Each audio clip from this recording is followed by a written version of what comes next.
We'll just start with a song that was inspired by some experiences that Terence speaks about.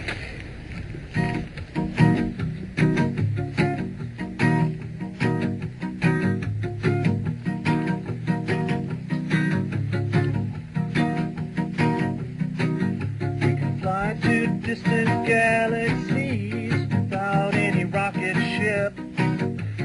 Ride the racing neural pathways of the brain. We can slither with the snakes in the swamps of the primeval jungle, yeah. We can jump through the geometries of the future light sound. Because inner and outer space are exactly the same, yeah. When you start hearing voices speaking inside of your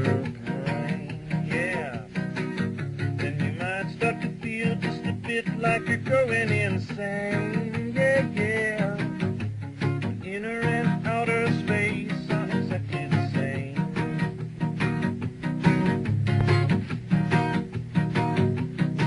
Now we can laugh to ourselves deep within the belly of the beast. And we can raise our voices in heated discussion to no avail. We can see from the sides of our minds more truly than from the front. We can begin to sense an alien intelligence taking shape from the forward. I said inner and outer space are exactly the same, yeah. When you start hearing voices speaking inside of your brain, yeah. And you might start to feel just a bit like you're going insane, yeah, yeah, yeah. When inner and outer space are exactly the same.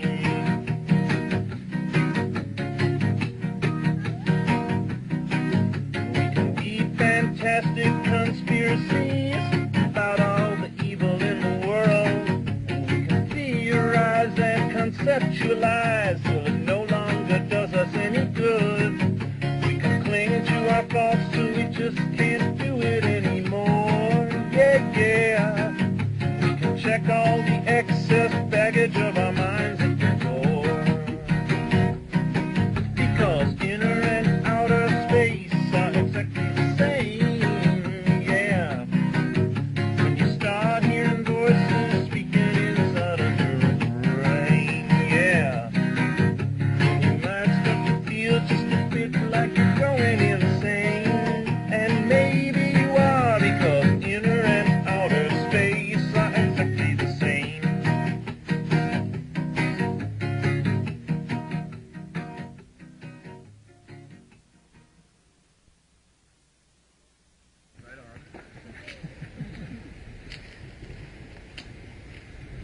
I want to welcome everybody to the Ojai Foundation. It's lovely to see so many old and new faces. When I was asked to introduce Terence, I wondered what on earth to say. So I thought back to when we first met. And that was at Esalen Institute in the spring of 1983. And I'd been living there for about 9 months, recovering from a nervous breakdown, which occurred here. And I was certainly getting better at that point. I was walking again. And Paul Herbert, who was the sound person at Esalen at that time, said, "Leon, you have to come and do this workshop." I had done absolutely nothing at Esalen except sort of recuperate. And he insisted that I come to your program. So I did, and the program itself is a sort of blur of Maturera, flying saucers, mushrooms, electronic intelligences. It's just a total blur. He spoke, this man spoke for like, I don't know how many hours. And I was, who is this person? I'd never met anybody like this before. The one part of the program that I remember clearly, it's interesting, was in the introductions. You know, everybody goes around and says, why did you come, and that sort of thing. And Kat said something that just stuck with me. And she said, I like his style. And at the time, I thought she was talking about your shades or your socks, you know. But afterwards, you know, I saw more of what she was referring to in a deeper way. And after the program, bag of presents in my hand, and that changed my life. So he's one of those people, very few, a handful of people that I can say have really, I've met at a crossroads of my life. And for that I've always been very grateful. I truly have. So I like your style too.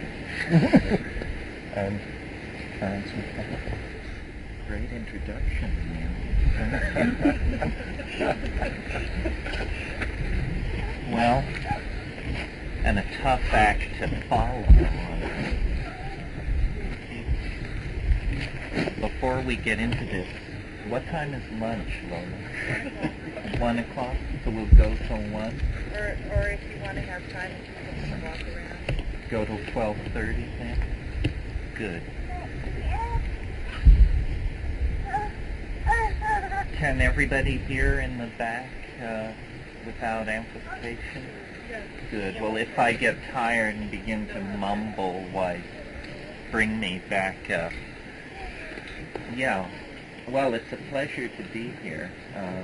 This is sort of a nostalgic return. I can't even remember.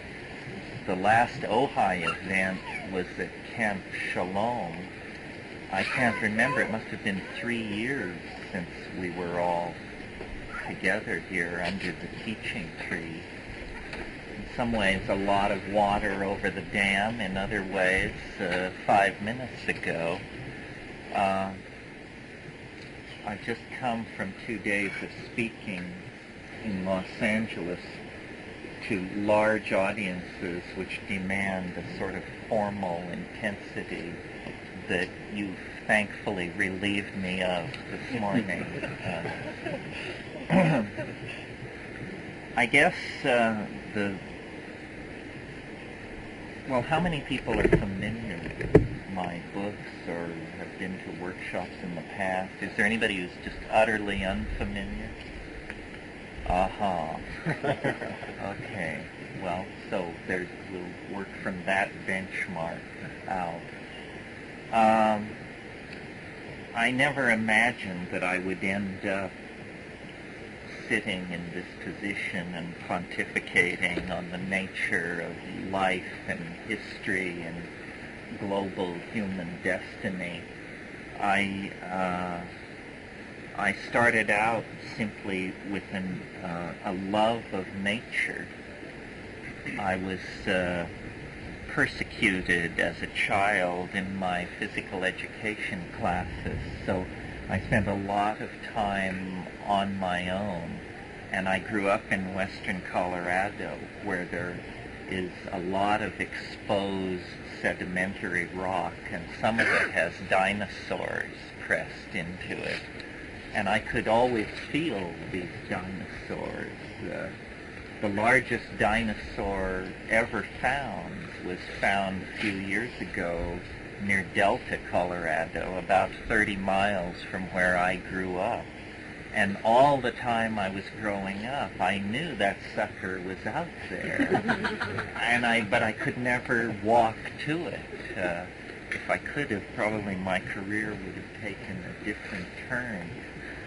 But my interest in fossils, I remember I had an uncle who gave me a book when I was about 8 years old of fossils, and it had one of those charts in the front of it where it shows 5 billion years, and then the last half inch is expanded to the next column, and then the last half inch is expanded to the next column.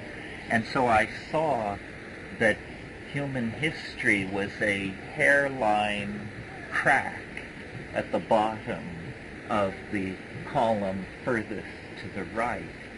And I got the concept of how old, not the universe, but the Earth is. And it was a dizzying perspective.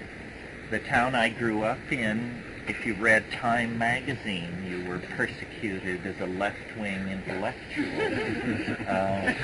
The town I grew up in once made it into Ripley's Believe It or Not as a place that had more Christian churches per capita than any town of its size in the United States. This was a town of 1,600 people with 42 Christian churches thriving. When I was a kid, I thought street corners were for churches. I didn't know you could have buildings on street corners that weren't churches. And I would go up these dry arroyos with my rock pick, looking for fossil shells and dinosaur bones and this sort of thing, brachiopods. And in the solitude, because I would often not be able to con my little friends into attending me, because they learned quickly that it was hotter out there than decent people could tolerate. And also, I have to confess, whenever I invited someone to come along, it was with the thought that they would carry back the specimens. So they were essentially pack burros for my fossil expeditions. And then I had an uncle who was an old rock hound, and he introduced me to the concept of not splitting apart strata to see ancient forms of life, but slicing rocks up and polishing them to reveal the light and the color and sometimes the crystal cavities that were hidden inside them. And so very early on I got this idea that the surface of things is not where attention should rest, that you have to, as Ahab tells Starbuck in Moby Dick, you have to seek the little lower layer. And under the surface of things is another reality, a reality that reaches, in some cases, back to the birth of the planet, practically, or in other cases, in other dimensions. I had a fixation with meteorites at one time, and butterflies, and rocketry, and all of these things were about a certain thrill, a certain iridescence that could be coaxed out of physical phenomena if you would not just simply dismiss them and pass over them. And as a little kid, I had very bad eyes. I still do, but I wear contact lenses. But at that time, I wore very thick bifocal lenses. And my mother, bless her heart, who was cut from somehow different cloth than all the people around me, read Aldous Huxley's book, The Art of Seeing, which I had an occasion to look at it in the past year, and I was amazed how much of my own attitude toward life is contained in this fairly trivial book. You know, Huxley had terrible eyes, too, and he discovered the so-called Batesian method of eye exercises and eye health, which at that time, we're talking 1954 or so, was completely sky blue crackpot type stuff. I mean, this was the Eisenhower era. And the exercises that I learned when my mother took me to this, I guess you would say, Batesian therapist, were exercises in attention to the exterior world. And then the other form of exercise was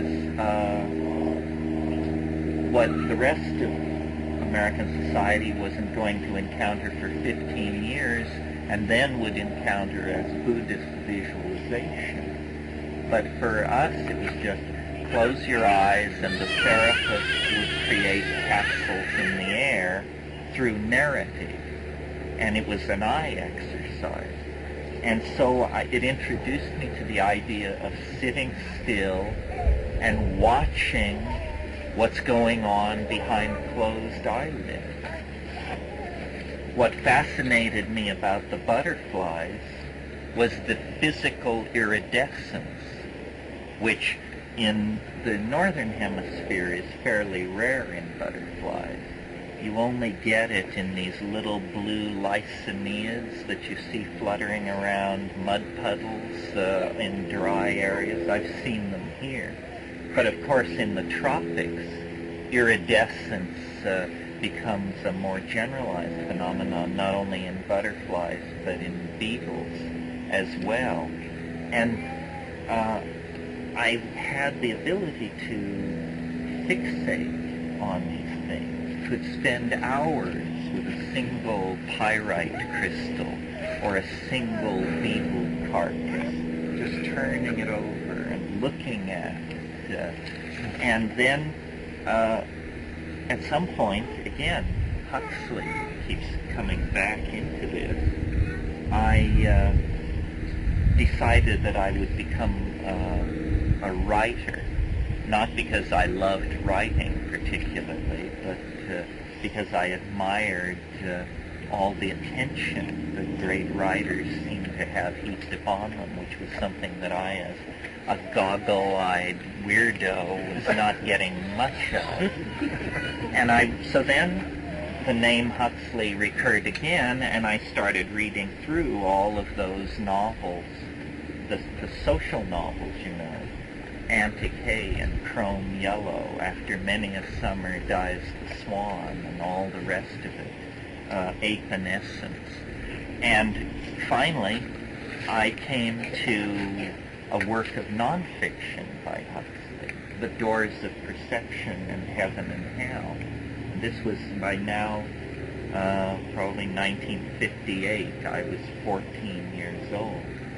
And in that book, Huxley, the quintessential English academic establishment intellectual, describes his confrontations with mescaline and what it meant to him. And it was fascinating to me because previously all I had ever known or heard about drugs was what I had learned from reading Huxley's novel, Brave New World, which is a pharmacological dystopia, if there ever was one, and has lots to say to society today, I think. If you haven't read it, I recommend it to you. If you have read it, you recall that it was a society of people, perfect people, grown in vats, who died early, but who never lost the bloom of their youth, who were herd-minded, driven by advertising, and entirely dependent for their happiness and psychic equilibrium on a drug called soma. And they had little advertising slogans which they would repeat by rote if anyone displayed inappropriate anger or emotion. A gram is better than a dam, they would tell someone who displayed public anger. So it made drugs sound like a fairly dubious proposition. And then here is this same author writing of mescaline and reaching for metaphors drawn from Meister Eckhart, St. John of the Cross, John Chrysostom, comparing the light falling into the folds of his trousers to the light of Caravaggio and Duccio and Fra Angelico. And I was amazed. I had never heard such carryings on. Well, now, if you go back and look at the doors of perception, you realize that this was not an extravagant telling of the nature of the psychedelic dimension. It was, in fact, a fairly conservative rendering, a description of low-dose, eyes-open, thoughty psychedelic voyaging. I mean, it's been a long, long time since I've set a stack of Abrams art books by my left knee before I take a psychedelic. But back then, that was how it was done. And you looked at the visible world. Well, so then, around this time, there began to be alarmist articles in the press about the abuse of blue morning glory seeds by some of the more crazed and unassimilated members of American society. And I immediately tore out and purchased a couple of packets of blue morning glory seeds, and then noticed that the leaves imprinted in the fabric of the drapes in the living room all seemed to have little faces and were dancing. This was, in fact, clearly the intent of the designer, but something that in all the years of living around these ratty drapes I had never noticed. And then I began to look at everything around me and discovered that this affinity for looking into things that my rock hunting, butterfly collecting habits had instilled in me had become like turbocharged. And swimming in the depths of polished stones, ponds, the ditch running down the back of the backyard were myriads of worlds. And I went outside and I was looking around at everything, and then I just felt physically overcome. My knees basically gave way underneath me, and I sat down under a tree and I closed my eyes. And my life has never been the same since, because there, waiting behind closed eyelids, were, ruined cities covered with creeping jeweled lichens and inhabited by shining-eyed creatures that were, I was not sure exactly what, and much, much more.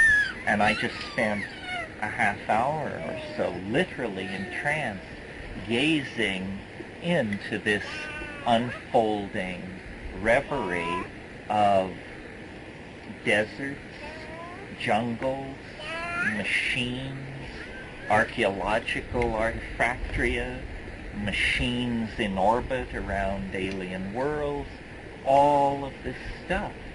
And I was stunned. I still am stunned. And that essentially set the compass for the rest of my intellectual life. I didn't understand really what had happened. In other words, I didn't clearly get it that this was a trip and that it was induced by the psychedelic. I understood something of that, but I thought also it must be unique. It must be my mood, my expectation. Or surely this cannot happen on demand through the simple act of eating morning glory seeds being sold at 35 cents a pack down at the hardware store. And so then I began to ask questions, and I quickly discovered that was a mistake. So I went back to Huxley and read more carefully, saw that he was working from the earlier work of Havelock Ellis, Weir Mitchell, Fitzhugh Ludlow.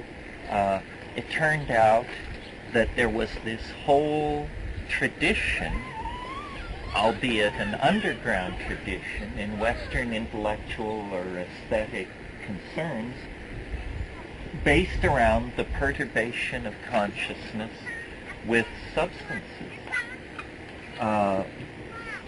Coleridge comes to mind as an example, and you may know his poem Kubla Khan. Kubla Khan was written in a flash, basically, based on an opium reverie. Coleridge was an aficionado of laudanum, which was a tinctured form of opium that had a great vogue in the 19th century. Well, I knew nothing about opium or laudanum or the style of the 19th century English intelligentsia, but in the lines of Kubla Khan, I could feel this same siren song of iridescence that had been in the pyrite crystals, in the butterfly wings, in the beetle bodies. Here, let's go out on a limb and really take a chance here.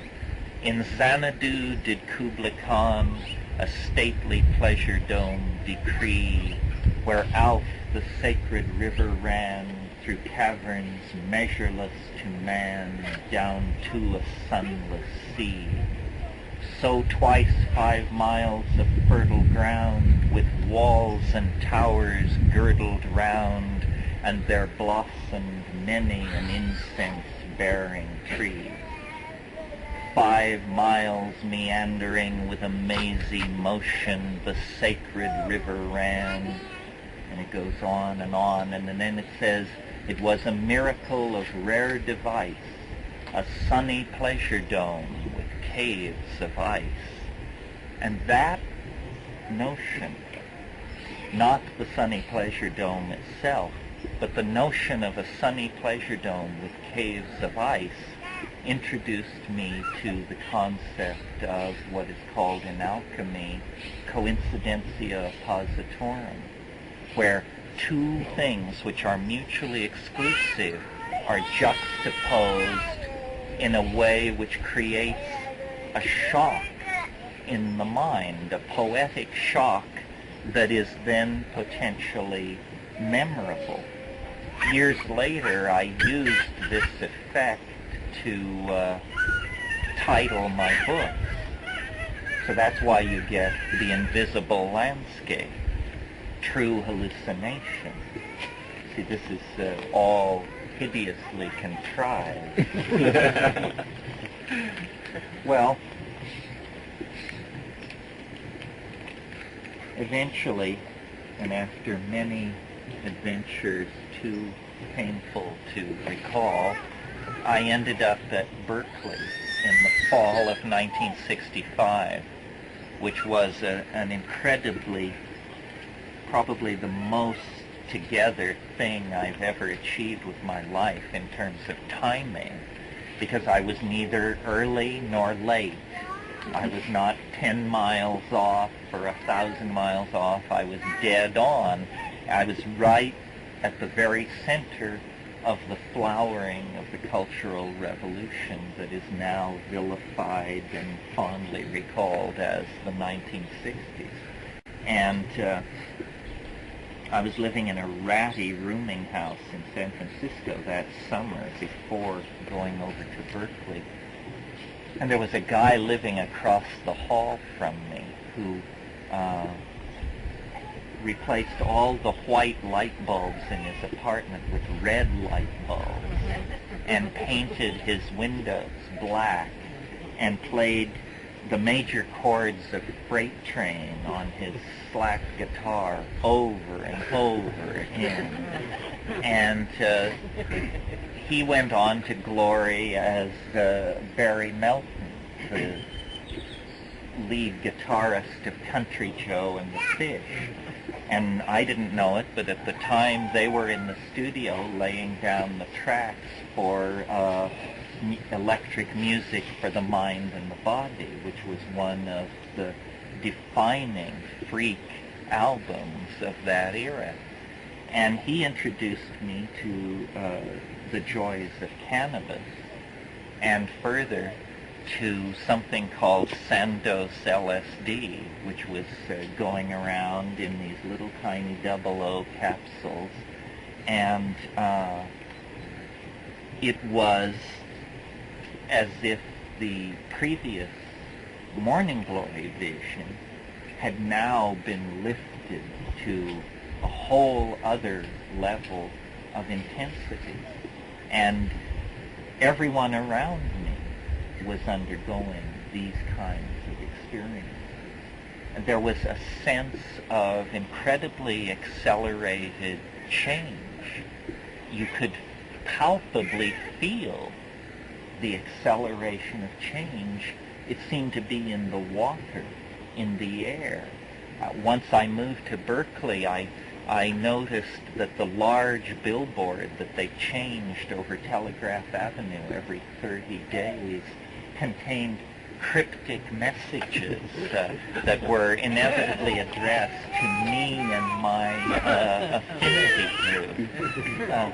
In short, serious boundary dissolution and category enscramblement was creeping into my mental universe. And then, after about 6 months of this, I had a very strange friend who lived in Palo Alto. He still is my great inspiration. I wish I could coax him into public display, because he's the real Terence McKenna. But if you're the real Terence McKenna, you have too much good taste to ever do what I did. So, but he came to me. His style was to get there first, whatever it was, to do it, to reject it, and to be absolutely contemptuous of it by the time anybody else even arrived at the scene of the crime. So in early 1967, he came to my house in Berkeley one rainy February night, and he said, something you might be interested in. And I said, what's that? And he said, this is a material that has been boosted from an Army research project being run down at SRI, and someone managed to get a 50-gallon drum of this material out of the inventory without anybody knowing. And I said, what is it? And he said, it's called DMT. And I said,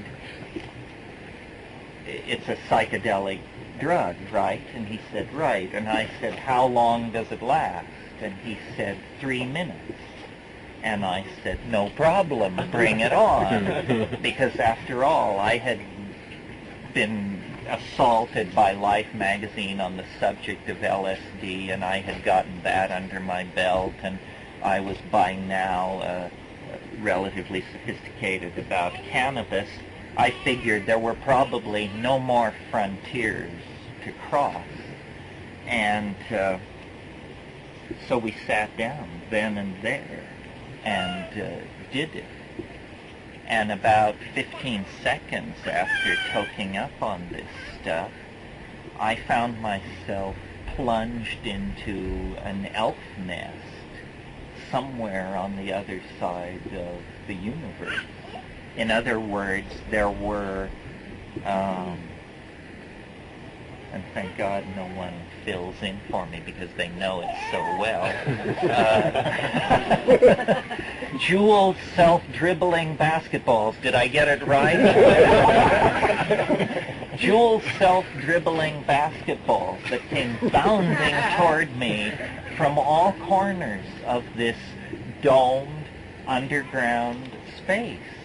Well, I had been used to hallucinations, acceleration of thought, funny ideas, strange insights, hysterical waves of giggling, so forth and so on. I had never seen anything like what I was now face to face with.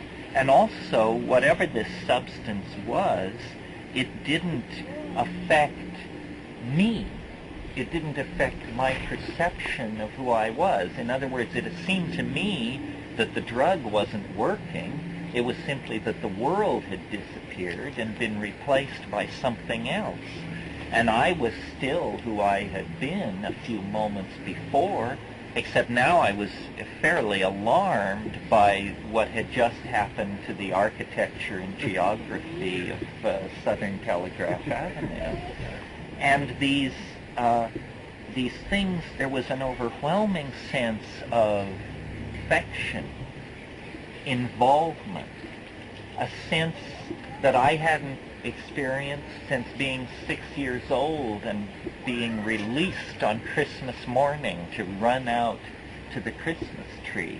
And there was a sense of childlike innocence under conditions of extraordinary alienness and unfoldment, and just, I was boggled, the mind boggled. I at last understood the real meaning of this new cliche at that time.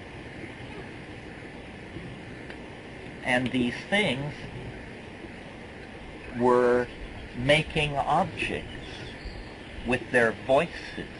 They were singing in this unearthly, crystalline, punning, elf chatter kind of language.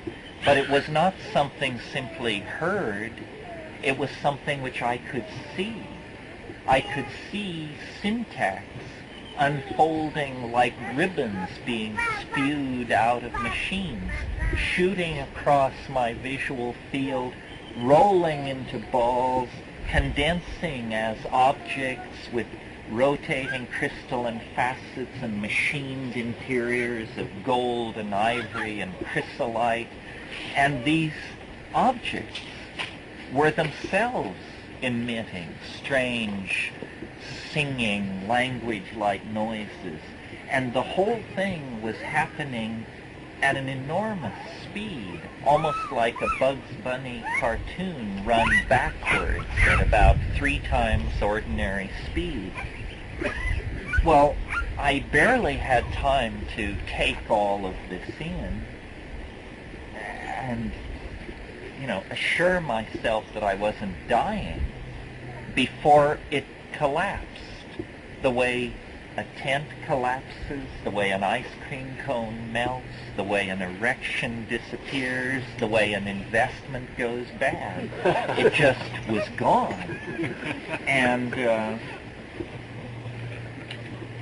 my friend, I was sitting there, I opened my eyes, and my friend said, "So what do you think?" And I was stunned. I've never actually seen it hit anybody quite as hard as it hit me. For about 15 minutes, all I could say was, "I can't believe it. I can't believe it. I can't believe it. I can't believe that. I can't believe that." You call that a drug? You must be nuts. Drugs don't do that. I mean, drugs speed you up, slow you down, make you fall down, stuff like that. This is no drug. It's magic. It masquerades as a drug. It's a doorway into another world. I kept having the image of Aladdin's lamp my favorite fairy tale. And I felt like Aladdin. You know, you buy something in a junk shop, you take it home, you try to clean it up. The next thing you know, a flame a mile high pours out and demands to do your bidding. That was the impression I had. And it's the impression I still have. That must have been early 1966, 66, 76, 86.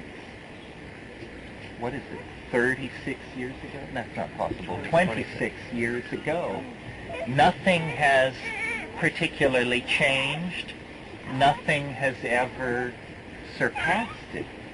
And for me, that was the moment that set my auto compass for life. I mean, I said, this I must understand. Not only did my mother not tell me and my father not tell me, but Aldous Huxley never told me, and neither did John of the Cross, and neither did Meister Eckhart. All those people were apparently flying at a lower altitude than I, 19-year-old brat in ratty rented room, have been able to achieve in the last 15 minutes. And so then I began to look for this, or for some trace of it, in the history of human philosophy, in the history of art, in ethnography, everywhere, and I really didn't find it. And I really still don't find it, except there are certain faint footprints in the blowing sand of human experience that if you've seen the vision, you can follow these footprints back to something like this source. First of all, I went to the library. None of the heads that I knew could make any sense out of this at all. For them, LSD defined the top of the ladder. Well, with this stuff, LSD and being at the local PTA meeting down seemed to be two states of mind which merged together on some distant horizon of straightness. So I went to the library and began reading more intensively in a more focused fashion. And I learned that in South America there were tribes of people who apparently utilized plants that had this stuff in it. Now, at that time, this was 67, this was new information that had arrived in the domain of botanical scholarship really in the previous 5 to 10 years through the work of people like Richard Evans Schultes at Harvard and William Safford and other people had described this chemical as being present in these aboriginal intoxicants. So far as I could tell, no academic had ever done it because no description matched what I had experienced. And when I discussed this with my friend who had brought me to this place, he said that he felt that probably it was impossible to attain these kinds of concentrations outside the laboratory.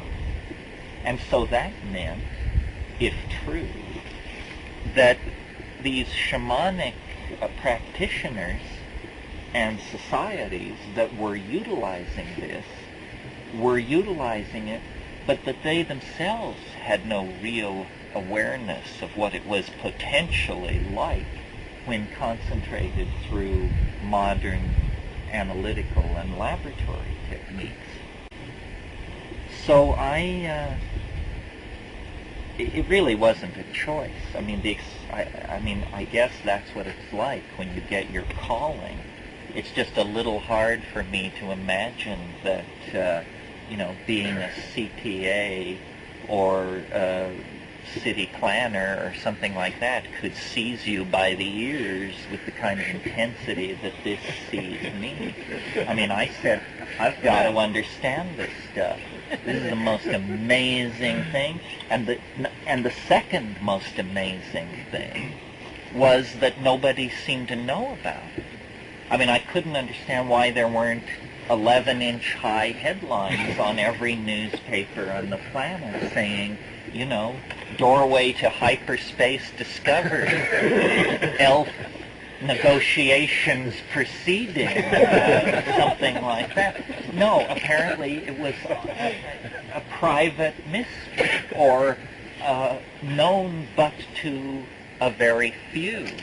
And I immediately, after coming down, was seized by an absolutely messianic desire to expose other people to this and see what they said, because it just seemed so important to share it.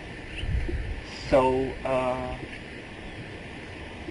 that's basically what I've been doing ever since, and trying to draw conclusions, trying to understand what is this, number one, how is it that it can coexist with the world of George Bush and not be discussed or not be part of the mix of social concerns. I mean, after all, we're a society where people jump out of airplanes on weekends because their lives are so boring and empty. Well then, if you think jumping out of an airplane is a thrill to write home about, you should try this stuff. No one would jump out of an airplane if they had DMT on their menu. But no, apparently it isn't about that. Well then I came to feel that it is, and I still sometimes offhandedly refer to it like this, that it is secret. It is not a secret. It is the secret.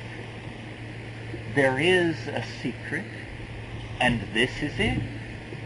It is the secret that the world is not only not the way you think it is, it's that the way the world is a way that you can't think it is, because you simply do not have the imaginative capacity to conceive of such overwhelming peculiarity. And how this secret is able to coexist with the rest of mundane reality, maintain its integrity, and not become the object of pogrom, religion, hysteria, and repression is part of the mystery of what the secret is. You see, a secret is not something untold. It's something which can't be told. And even as I sit here, I realize that I'm obliquely approaching it. No matter how weird I say it is, no matter what scintillating metaphor I create to attempt to beguile you into imagining what you can't imagine, I'm perfectly aware that I'm falling short of the goal. I'm creating a symbol of what it is. But frankly, words fail, and I'm a word kind of guy. So then, the rest of my life can be basically poured into a nutshell. It's just been a lot of wandering around in various fringy places, talking to a lot of fringy people, and trying to figure out what is the real importance of this for me personally, because that's where I'm living, obviously, and for everybody else, because I assume that there is absolutely nothing extraordinary about me. I didn't have these experiences because I'm in the lineage of Ramana Maharshi or some malarkey like that. I had that experience because I'm a human being. And every human being can have this experience. The only analogy I can make to it is sexuality. I notice that no one here seems to be having sex at the moment, but we all are shaped by it. Probably this is something so taboo and not necessarily scripted into your biological functioning the way sex is, so taboo that you can go from birth to the grave and never encounter this. Not only can you do that, but most people do. And throughout history, most people have. They never had an inkling. You know, they may have set armies marching, they may have launched empires, they may have built fantastic inventions, painted amazing paintings, created phenomenal works of literature, but they were wet behind the ears when it comes to the full spectrum of reality, because without this in the picture, half the world is missing. Well, so then, how to come to terms with this? What is it? The answer is, who knows? We're not doing a very good job of coming to terms with this. Governments inveigh against drugs of all sorts, but largely because these things are sources of difficult-to-tax revenue. It's not the metaphysical concern for the health of your teleological structures that drives the government to repress these things. It's simply the wish not to be chiseled on, essentially. So there it is, sideways to the rest of life. Huxley once said of the psychedelic experience generally that it was what he called a gratuitous grace. He said it is neither necessary nor sufficient for salvation. In other words, salvation can be attained without these things, whatever salvation is. Discovering, using, and exploring these things does not guarantee you a place in heaven either, whatever a place in heaven means. However, this is a part of this world that you would think the restless intellectual curiosity of human beings would have brought into a little more close focus than we apparently have. I now, from having spent a lifetime grappling with all this and creating chemical strategies to approach it, intellectual strategies, social strategies, see that this, I think, is what lies behind the pale reflections which it emanates, which we call religions, mystical ecstasies, great works of art, flights of poetic fantasy, perhaps orgasm itself, perhaps the mysteries which lie beyond the grave.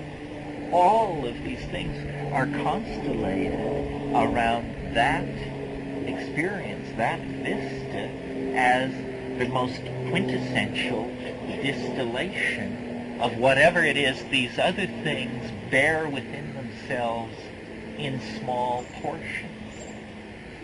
It's the nexus of beauty and peculiarity and transformational alienness in our lives, in the nexus that the human body and its perceptual engagement with the world represents. And in spite of, turning a lot of people on to this, learning that, it was actually an item of commerce at one point in the underground, in spite of spending time with the Amazonian tribes that use it, in spite of attempting to go back through the art historical record of many cultures and finding traces of this. To this moment, I still think that it is relatively unscathed by mine and everybody else's meager efforts to understand it and assimilate it. It is impossible. It's as impossible this morning as it was that rainy evening 26 years ago. It is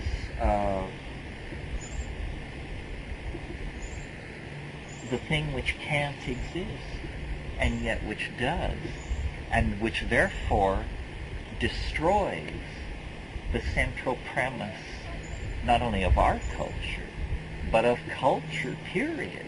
Because the central premise of culture is we know enough about the world to know what we're doing. We don't.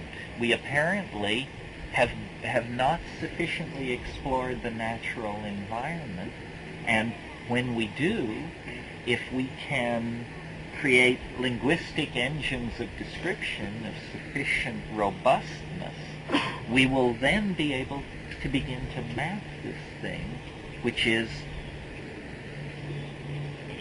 anagoglin and cattywampus to ordinary experience, and seems perfectly content to remain there.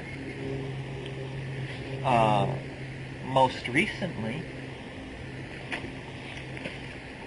in my book,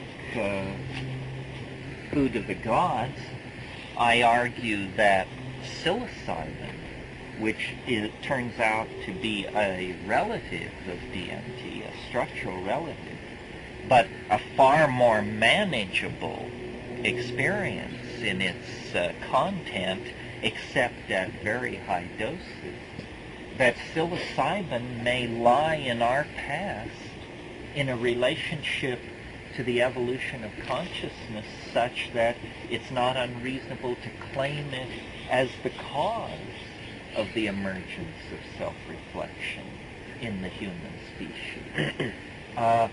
Somehow, this is this state of being, the DMT flash, let's just label it that way, this state of being is the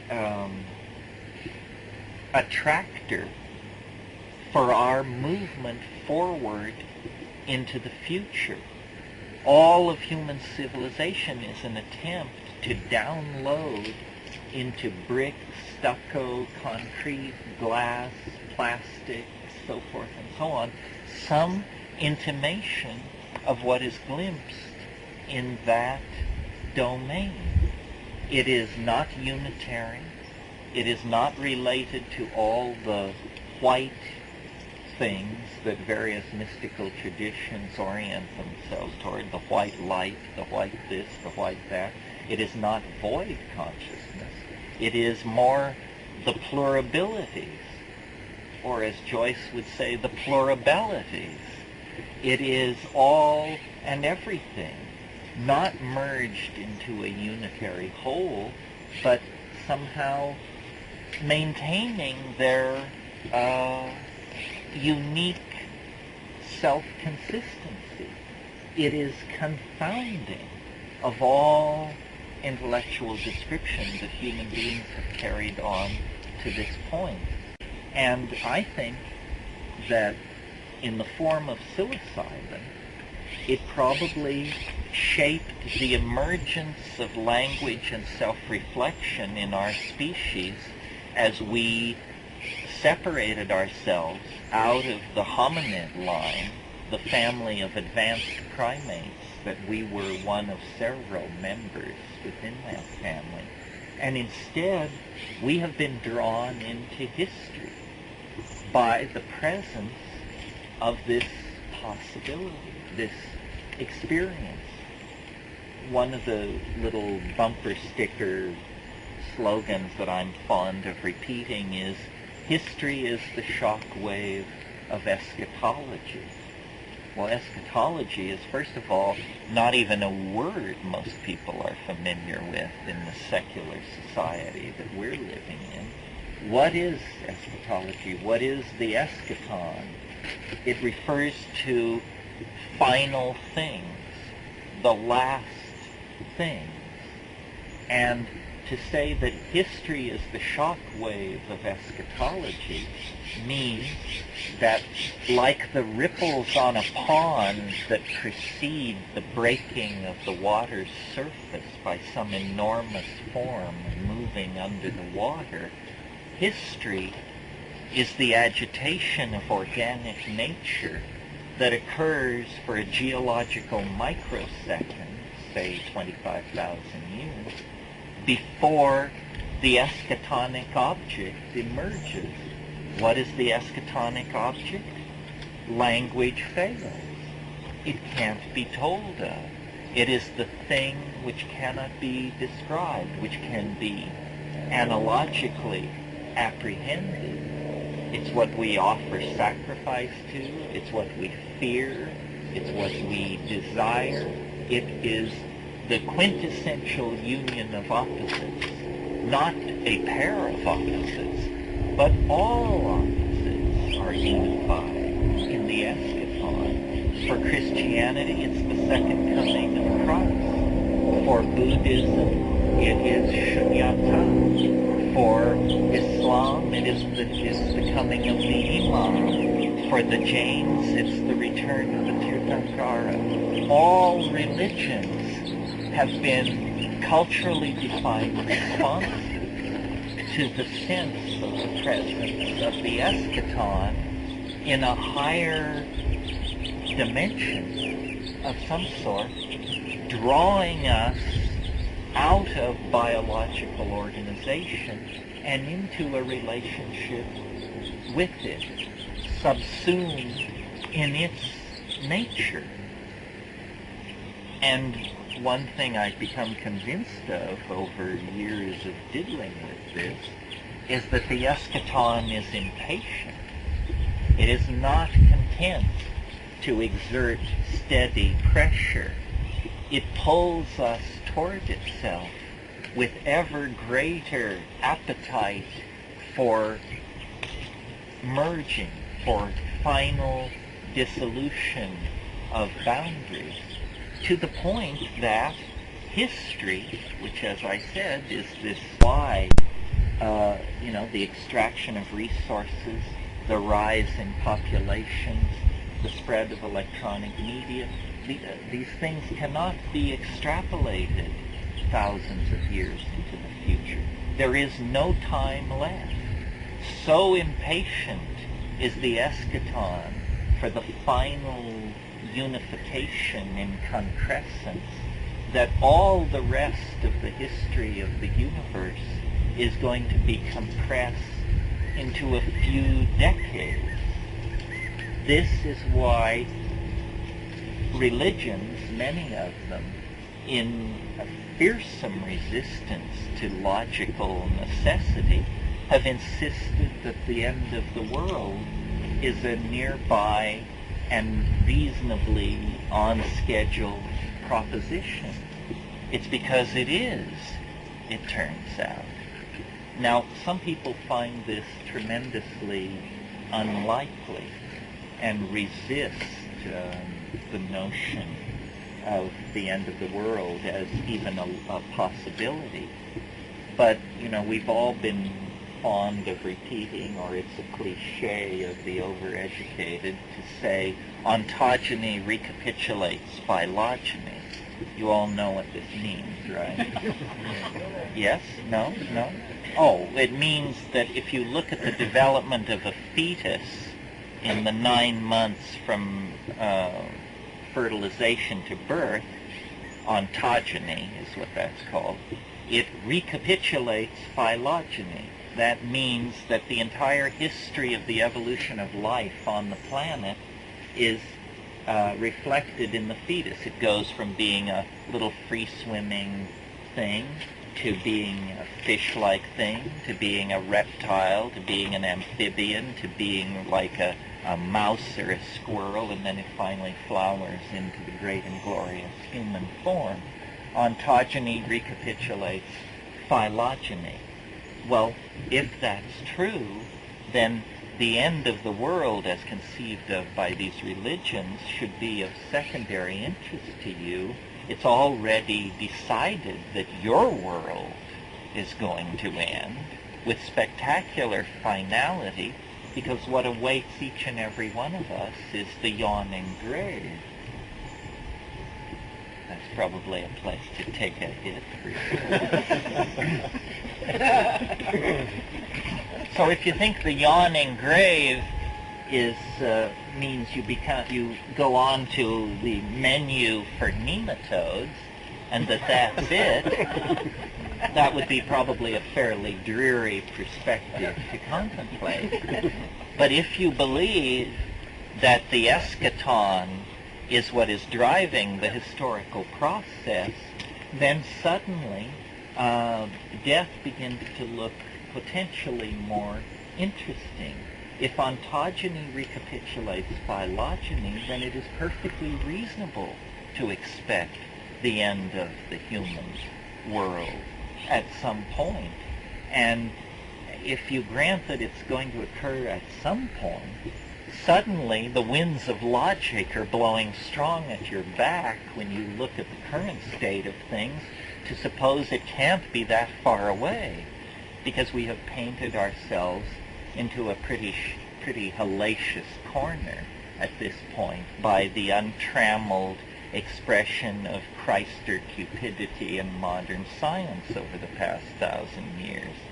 So now what we have is, a ruined atmosphere, a poisoned ocean, the spread of incurable epidemic diseases that use our sexuality as the carrier, knot-headed political theories that are utterly bankrupt, an economic system that is now devouring its own flesh in an effort to keep the cycle of consumption and production going just 10 or 15 more years before we pay the piper.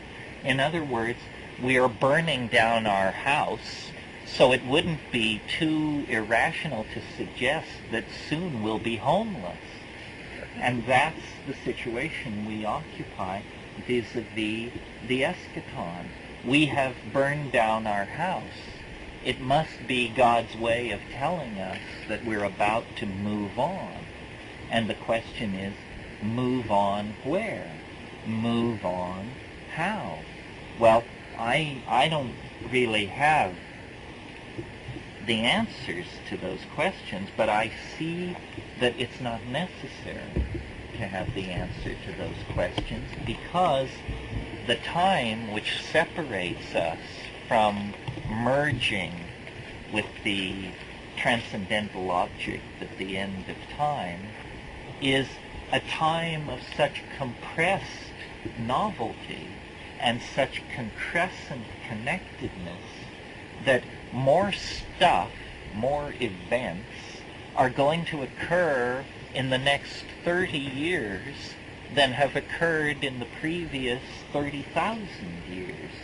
We are only 20 years from the end of history, but we're only halfway through it. The rest of history is going to have to squeeze itself in to the next 20 years. The appetite for transcendence that locked on to our quietly fruit-eating, fornicating ancestors in the canopies of the African rainforest, that quality that drew us forth into poetry, religion, theater, dance, science, obstetric gynecology, you name it, that force is now drawing us beyond the models that our language can sustain. The mystery which we used to speculate as to whether or not it even existed is now gone from a tiny speck in the eye of science's cheerfully rationalistic maps of reality, to a planet-sized object on a collision course with our entire world. We are going down the novelty well. The speed of the descent now contains such kinetic energy that no power in the universe could deflect us from the destiny that we have collectively and incrementally over the millennia chosen. We have shut off all other avenues.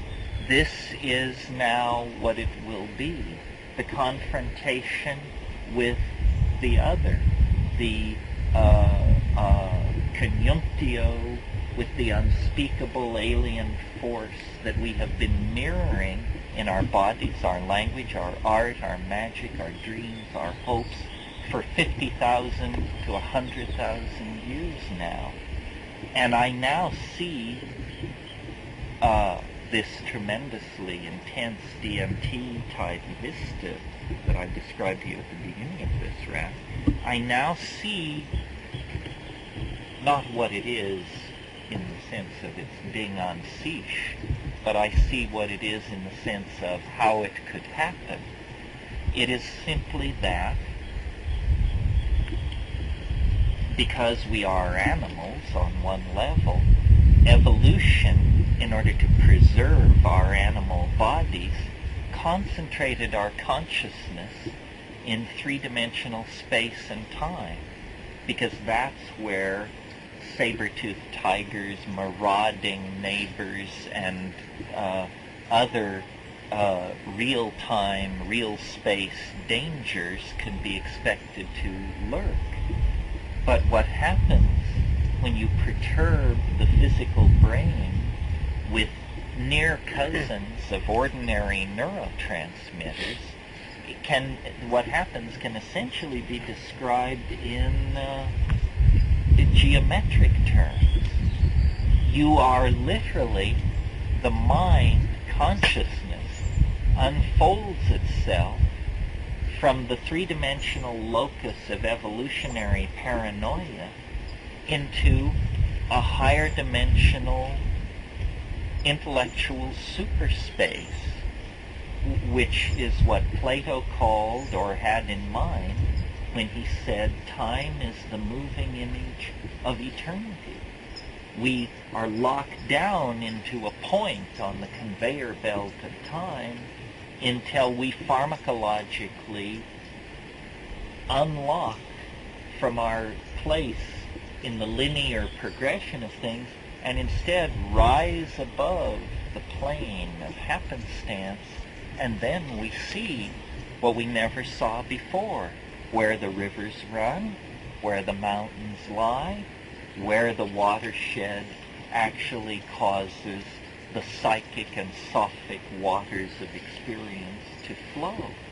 This is what shamans have always known or have always seen. They may not have described it as I've described it, because my description is post-Euclidean, post-Lobachevskian, post-Jungian, and so forth and so on, but this is what they saw. Think about what shamanism in its classical manifestation is about. It's about predicting the weather. It's about seeing where the game went. It's about figuring out who stole the chicken. It's about who violated the laws of sexual exclusivity of the group. And it's about curing. These are all insights easily attained if you have access to a hyperdimensional perspective. You just look, and there's the stolen chicken, and there's where the game will be next week, and there are the weather patterns of 3 moons hence. And so shamans were essentially people protected by the human group and empowered, therefore, to perform a special function. That function being an antenna into hyperspace, so that the group does not wander into an area of food scarcity, or an era of moral laxity, or a situation of epidemic contagion. In the modern context, with societies as complicated and as technologically driven as our own, when we take the same tools, the hallucinogenic plants and the ecstasy they induce, and apply it to our problems, what we see then is the culmination of the historical process in its dissolved immersion in the concrescent attractor that is this eschatonic mystery. So one way of thinking of a shaman is someone who has seen the end. And when you've seen the end, the whole nature of the opera is transformed, because you can now settle into your padded seat and enjoy the story and appreciate the characterization and the tremendous attention to the scenery and the tremendous skill with which the author moves the energy of the narrative from one point to another. You're no longer locked in the drama as if you didn't know what was going to happen, and this gives you an existential authenticity which the people around you can sense, and so they call you a wizard, a magician, a shaman, a magic maker, an exemplar. It's simply that you have come to terms with experience by assimilating the totality of it. And now you live life with a lightened hand. And if you're good at it, you can spread that attitude to other people, and then they too can know a measure of peace of mind and Taoistic acceptance and relief.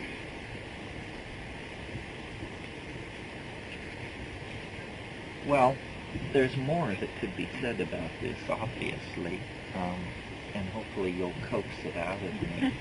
Is there anyone who finds this utterly incomprehensible, or offensive,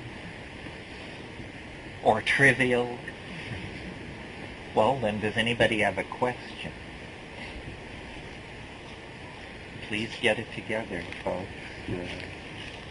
No questions. This is... Yeah. Good. Follow this man's example. I want to start out this question. Could it be? But then you'll probably just say, yes, it could be. And then but it occurred to me that these alien entities, you talk about how psilocybin is a molecule with a unique 4-oxyphosphorylate.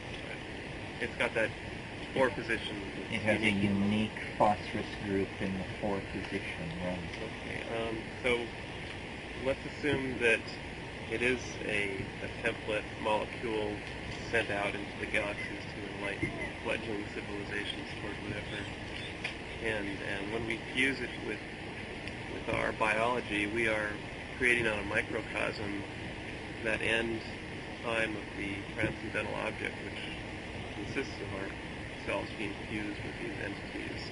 So we're creating on a small scale what they've already done on a much more grand and diverse scale, and that's the explanation for the DMT type flash. Are you asking, is that the Yeah. answer? Or could be. Well, it could be. For a long time, I inclined to that. I thought that the only explanation that I could conceive of was that what I had found was the umbilical connection to the place where some kind of alien mind, whether extraterrestrial or Gaian, it wasn't clear, but where some kind of alien mind was interfacing with the human world. That still may be what it is. But in the past few years, I've inclined more to the idea that we are chemically, well,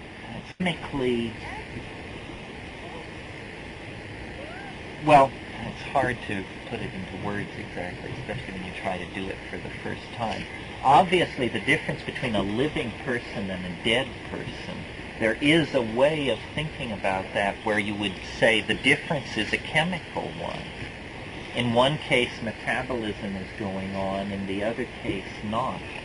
I am beginning to think that this narrowing of our conscious focus into 3 dimensions for survival purposes that I mentioned a few minutes ago may have actually cut us off not only from where the game will be next month or who stole the chicken, but it also may have cut us off from contact with the after-death world, because it has no efficacy in the very nitty-gritty blood and muscle problem of day-to-day survival. And that what we have discovered in DMT is literally a chemical doorway to the bardo. And that this, I think, is an even more confounding notion than the notion that we are being pheromonally managed by zeta reticulums or something like that. I mean, after all, if that were the case, it would probably just be one of many programs of social manipulation that are administered by some hideous bureaucracy somewhere beyond Agol, and there's careerism and blunders and budget overruns, and in other words, it sort of comes back down into that's what the problem I have with all extraterrestrial scenarios is. The extraterrestrials seem so much like ourselves. I think probably it's that we have found the pharmacological key to the bardo, and that this is going to overturn civilization so completely that we might as well just call an end to it and recess the meeting. That, and if you ask shamans about this, you say, what is this all about? They will tell you, well, we do all our work through ancestor magic. Well, ancestor is a very sanitized term, because not too many people, when they hear the word ancestor, realize that we're talking dead people here. So when a shaman tells you he works with the ancestors, he's saying he works with dead people. Well, if that's the case, then we are close to being able to secure, in a rational sense, the answer to one of the questions that has driven us most buggy throughout history, which is there continuity of something after the body dissolves? And I am the last person to ever carry this message into society. I was raised Catholic. I rejected it. At age 14, Jean-Paul Sartre, Jean Genet, Friedrich Nietzsche, these were my gods. And I felt, that moral responsibility, existential honesty demands that we put aside the cheerful fairy tales of more naive levels of culture, and that anybody who wants to talk to you about the dear departed and all that is, in the grip of menopausal mysticism or something, or just hasn't carried out a rational analysis of what gives.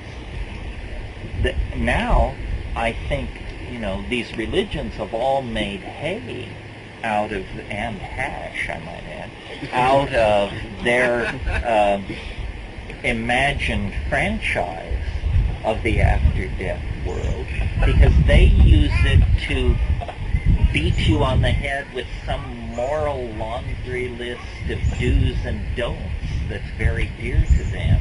And it can be anything as nuts as that you shouldn't eat pork to who knows what, you know. On all sides of the world, and has only been thrown into question by the scientific high-tech democracies in the last 500 years or so, and for them only among a secular educated elite, the premise that is that there is something that persists beyond life.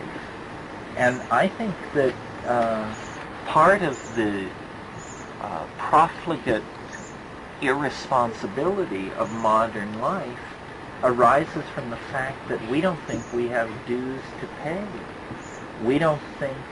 We think there's an easy way out, and that you can be a jerk and then just become food for worms and nobody will ever get on your case about it. And so moral relativism has come into play. But if in fact we are securing in some form the notion that the human personality or some portion of it persists after death, and that there is an ecology of souls, and that we must in some sense share this planet with them, because after all, when you smoke DMT, you don't go anywhere physically. You simply see your nearby environment from a different dimension through different eyes. Then it means that we represent a tiny minority of the human beings who care about this planet. We, the living, are just a tiny slice of who cares and who is active in the situation. And somehow we are being, through chance, which I don't believe in, or through design, which seems everywhere around us, we are being brought up short and told that in order for the earth to survive, we must join everyone else in this other place.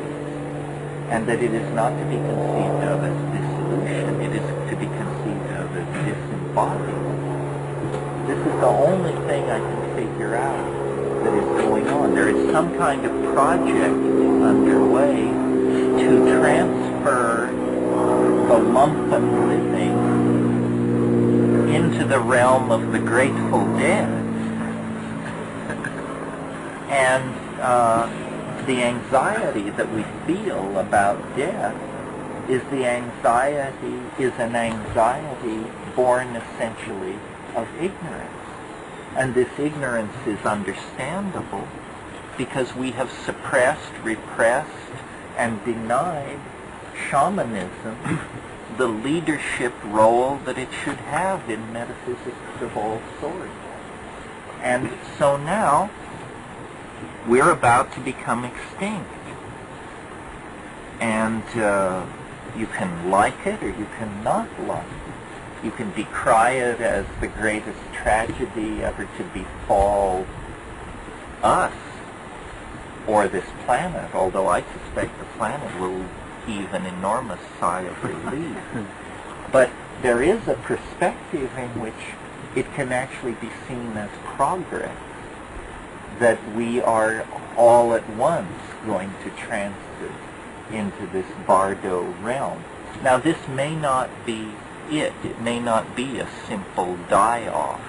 It may be that somehow a dialogue can be set up with these souls, or their representatives, or whatever they are, in this other place, and that a world can be established which is neither quite theirs nor quite ours. In other words, that the difference between being alive and being dead, which seems to us fairly fundamental, could in fact turn out to be fairly minor and erasable, or the boundary could be moved from where it is to somewhere else. This stuff is hackle-raising in its weirdness, but if you're going to be true to the content of the experience, then I think you're pushed in these kinds of directions. And the attractor at the end of history that seems to be pulling the human world, certainly, if not all of space and time, into its domain is, in the act of realizing itself, going to obliterate the kind of distinctions that we have grown used to. Even on such fundamental issues as life and death. That's the grandest conception that I've been able to come up with.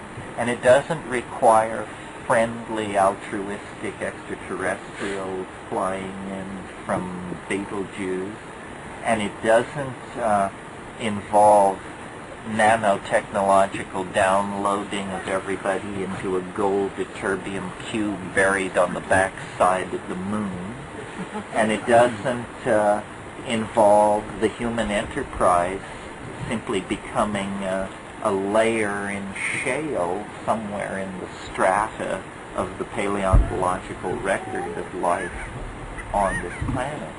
It is, a fitting denouement for the mess that we have wandered into.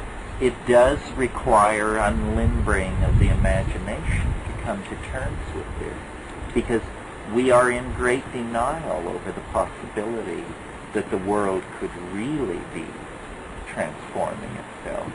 I mean, about as far as most of us can go without getting metaphysically uncomfortable is to embrace recycling and population control. But I doubt that such cheerful diddling with the machinery will be able to swerve us from our path. I think, like it or not, we are going into a world that we literally, as we sit here, cannot conceive of. A world so different from ordinary reality that to discuss whether we will be alive or dead in that world is mere quibbling. There's one point I wanted to clarify real quick. I didn't see this launching of the alien psychedelic spore templates as a bureaucratic enterprise. I almost always envisioned it as a real provisional underground thing, maybe done by a small minority of shamans in a desperate hope to somehow propagate their origins. You mean alien shaman? Yeah. It could be that. I think I sense a crisis in the physics of the matrix itself. In other words, I think that this is not only happening to human beings. I'm serious when I say, there's only 20 years of history left and we still have half of it to do. We're going to have to do some pretty fast stepping. I mean, what we took 50,000 years to do, we must now do in 20 years. I think that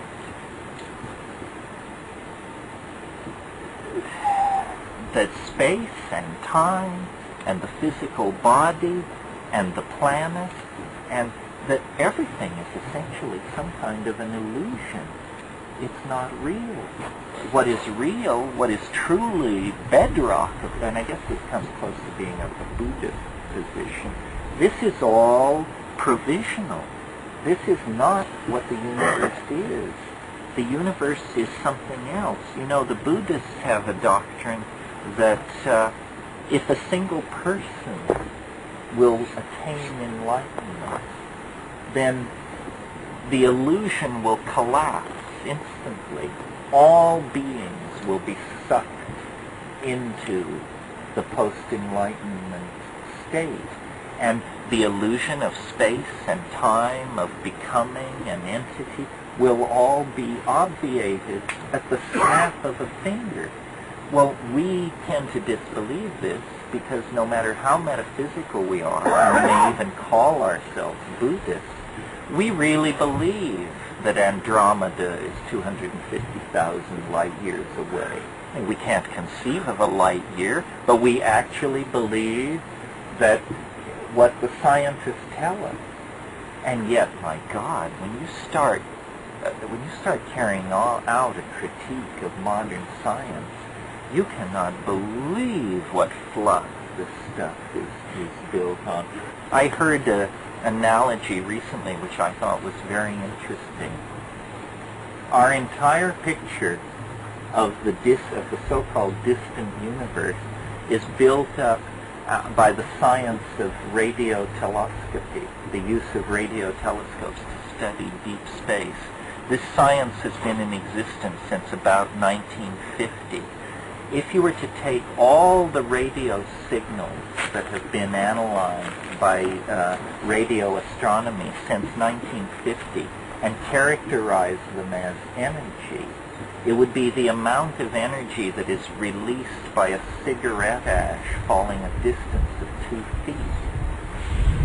So this is the thinness of the data out of which we have created these incredibly grandiose conceptions of what is happening. Science is just whistling past the graveyard. Don't forget that the telescope is about 500 years old this year. So to believe, that the story science tells us is true when we can't understand the mathematics, we cannot build the instruments ourselves, we cannot analyze the data.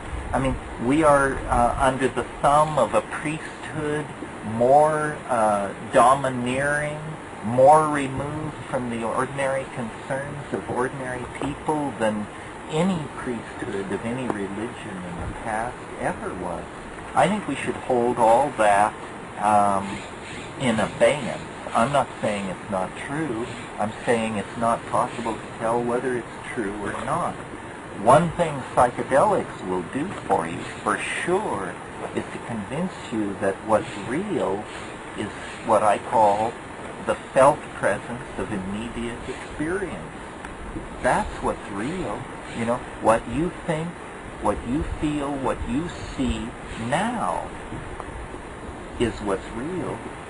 Even your own memories are so shifting and elusive and subject to psychological transformation based on your own inner and unconscious dynamics and kinks, that to believe what somebody else is telling you about the temperature of Betelgeuse or something like that, or the charge of the top quark, means you've moved off into some kind of private Idaho.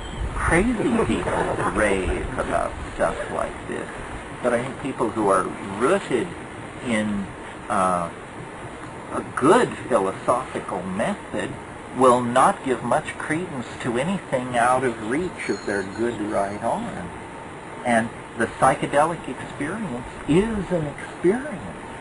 I didn't present you with a set of tensor equations or a tape of electromagnetic data interpreted through the fiat of a fishy formula. We're talking experience here. And this experience, if made commiserate with ordinary experience, I think leads to the conclusion that this is, I said this the other night, this is as dead as you'll ever be.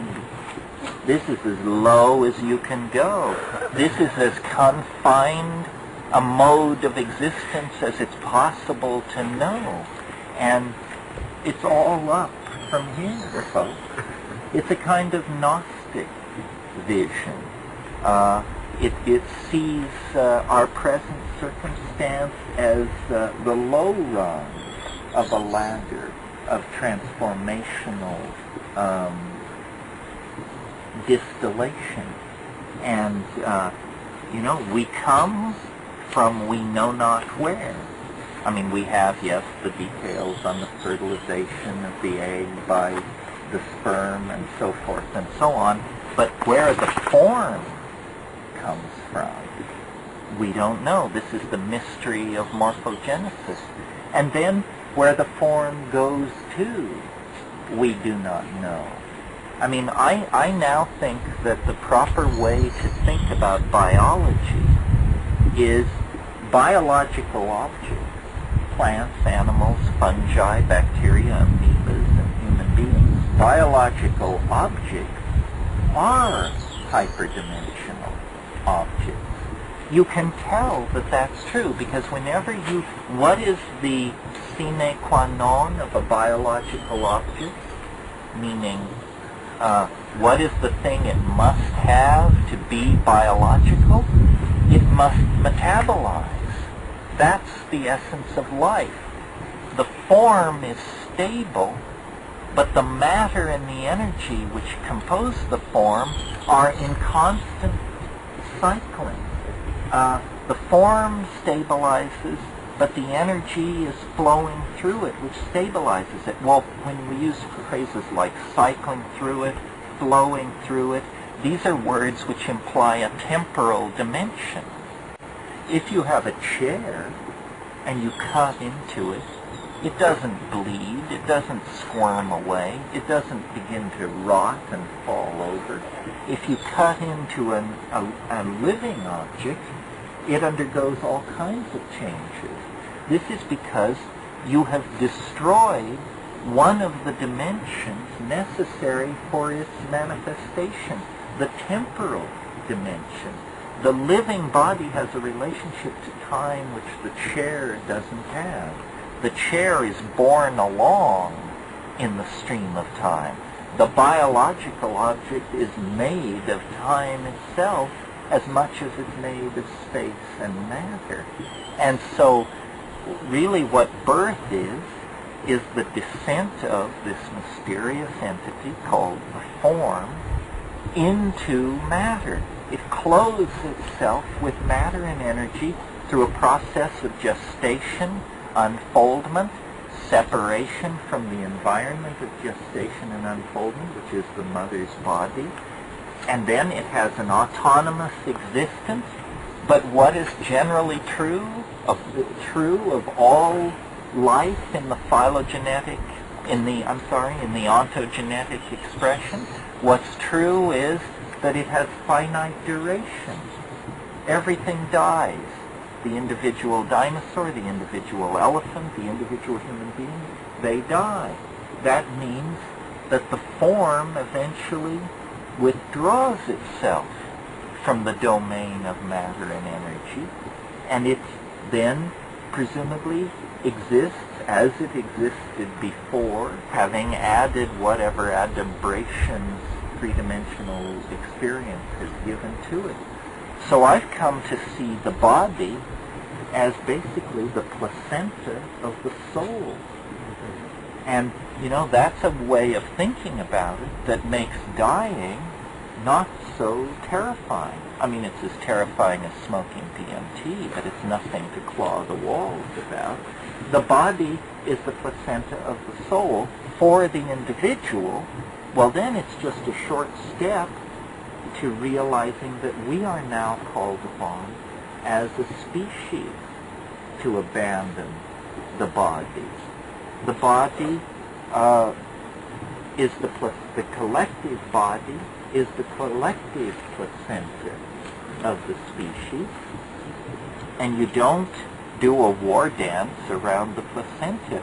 Once it's served its function, which is to bring the forming fetus to the point where it can exist and sustain itself in the dimension for which it is destined. In the case of ordinary birth, that's three-dimensional space and time. In the case of this metaphor, it's the hyperspace beyond space and time. Once we are ready to exist in that dimension, it's time to undergo the journey down the birth canal and bury the placenta under the old apple tree and forget it and move on. And, I grant you the analogy isn't perfect. I mean, where is the midwife? Where is the waving bassinet? But perhaps the answer to that is the midwife is waiting in these intimations of the friendly alien presence. It may be an aspect of humanness that awaits us just over the great divide. And so we are going to have to, I think that probably now at every talk I give, I make the analogy to birth. That this is what we in the 20th century are experiencing. The 20th century is analogous to the birth canal of human history. And so, the wonderful swim in the amniotic ocean is over. The fool's paradise of the fetal life is ending. Now, the walls are literally closing in.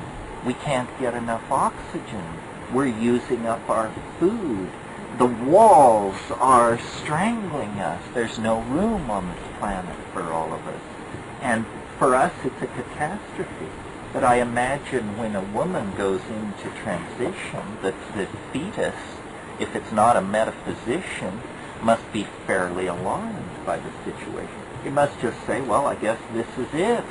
It's all over. I'm going to be strangled, suffocated, and simultaneously choked to death in this situation. It would take a far-seeing fetus indeed to embrace the journey down the birth canal as the road toward, a split-level ranch house in the hills above Malibu if you play your cards right. Surely that gets the idea across. Yeah.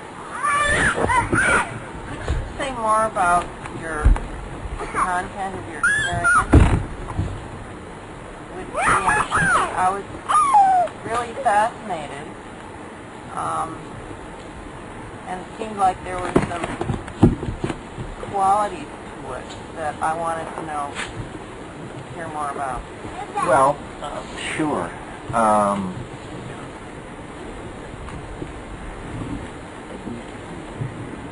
DMT, if you take it orally, is destroyed by enzymes in your gut, so it has to be smoked unless you have a chemical strategy for inactivating those enzymes. So assuming you smoke it, it comes on in about 30 seconds, and if you're a leather-lunged hashashin, you can maybe get it in one swell foot. But it takes most people about 3 hits. And the first thing you notice is that it's as though all the air has been drawn out of the room you're in. Suddenly the colors come forward and the edges sharpen. This is really happening. It has an extraordinary effect at low doses on visual acuity. So does psilocybin. And then you close your eyes. You feel very peculiar. A kind of anesthesia sweeps through your body, a kind of numbing and yet a sense of a building bubble of energy. You close your eyes, and after a few seconds you see forming in front of you what I call the chrysanthemum. It's a floral mandala, usually in yellow and orange, most people say. And it's slowly turning, it's like a wall, but it's a hallucination, but it's right here, right in front of you. And you watch it for about 15 seconds. If it stabilizes, you need one more hit.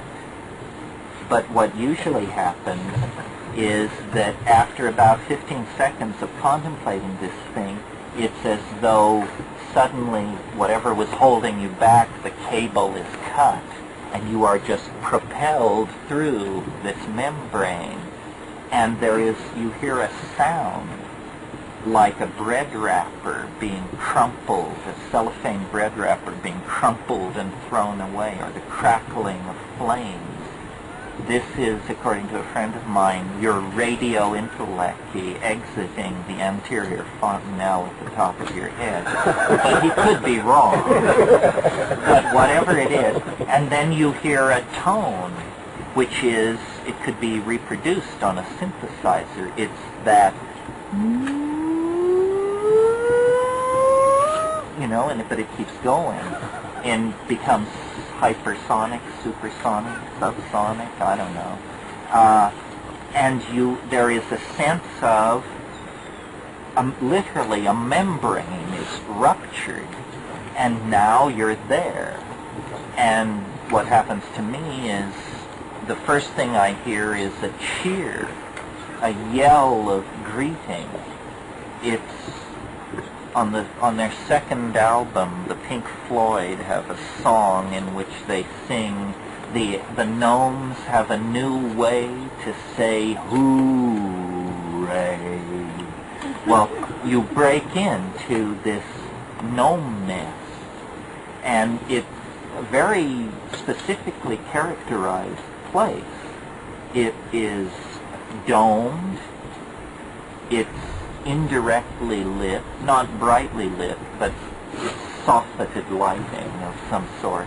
It's comfortable, but all of that is hard to focus on and relatively inconsequential, because the main thing that's happening is these things come bounding towards you like greyhounds, and there are many of them. These jeweled, self-dribbling, transforming basketballs, which look like iridescent electric radiolaria or something. I mean, they are diatomaceous neon transforms made of syntax or some damn thing like that. And they come towards you, and you have to deal with yourself in this situation, because most people, in my reaction, is absolute amazement, complete hysterical disbelief. I mean, you just say, you know, my God, what is happening? It comes so quickly that it isn't like a drug where, you know, you deep breathe and you close your eyes and you wait for an hour and you slowly summon it out of its crevice.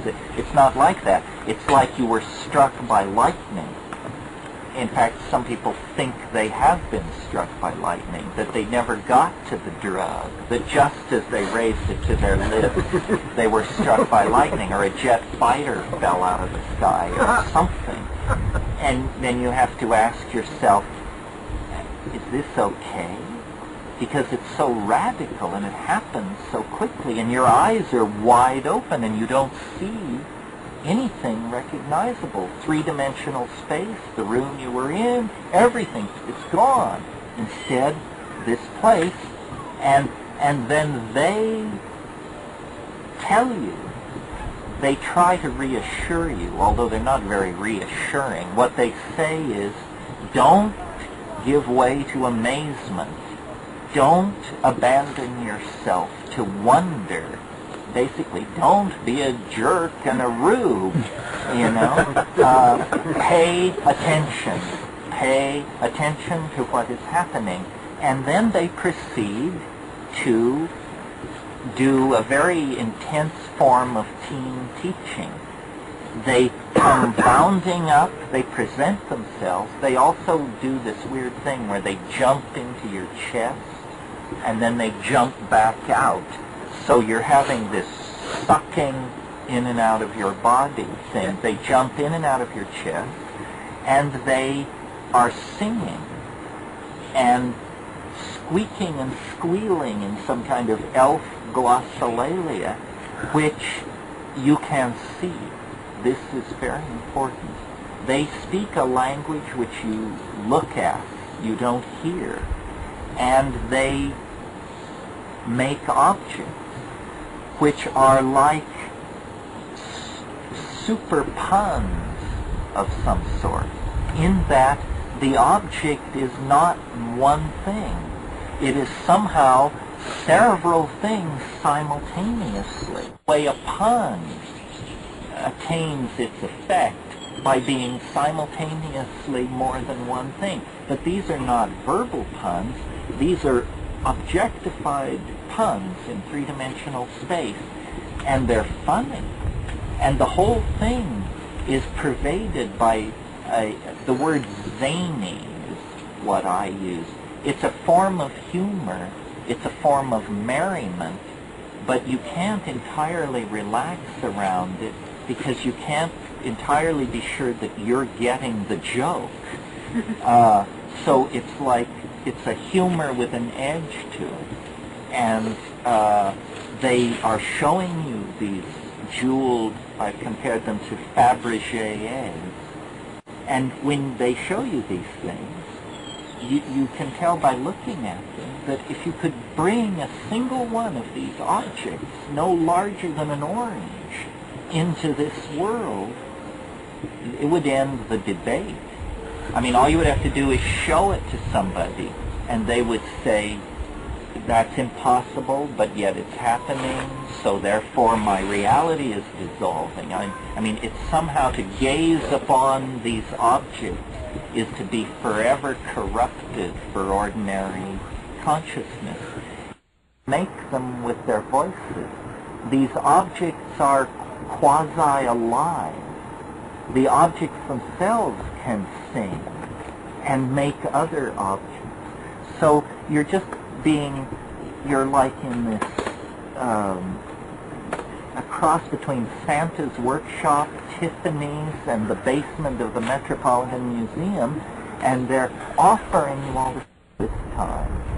I've somehow stretched the thread too tightly, and now I'm never going to make my way back. And they're saying, no, that's not what's happening. This is what's happening. Pay attention. Look. And then it just fades very suddenly, and they sense it coming. They have urgency because they know the window is tremendously narrow. And in the final moments, in some cases, I recall, they literally, it recedes away, or you pull away from it, and they say, déjà vu. And then you open your eyes, and you're in the room you left. It's like 1,000 mics of LSD or something. You are more loaded than you have ever been in your life, and you immediately proclaim, my God, I'm completely down. And, you know, the walls are rubbery, the Persian carpet is crawling around, your friends have faceted faces and look like they just climbed out of one of Billy Meyer's starships, but you're absolutely completely down. You accept this as ordinary. It's all you can do to keep from kissing the good earth, because where you were was so much removed from that there is no comparison.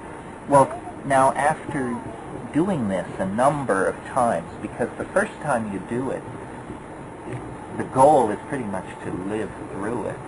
I mean, it's like being shot out of I think it was Tim Leary's metaphor. He said it's like being shot out of a cannon with Baroque barreling, and afterwards people want you to draw the barreling, when what you were trying to do was live through the experience. But after you do it many times, 10, 15, it depends on how bright you are and how able to resist freaking out you are, my impression became, and this is astonishing to me based on what I've said so far, this is someone very strange. It's someone's idea of a reassuring environment for a human being.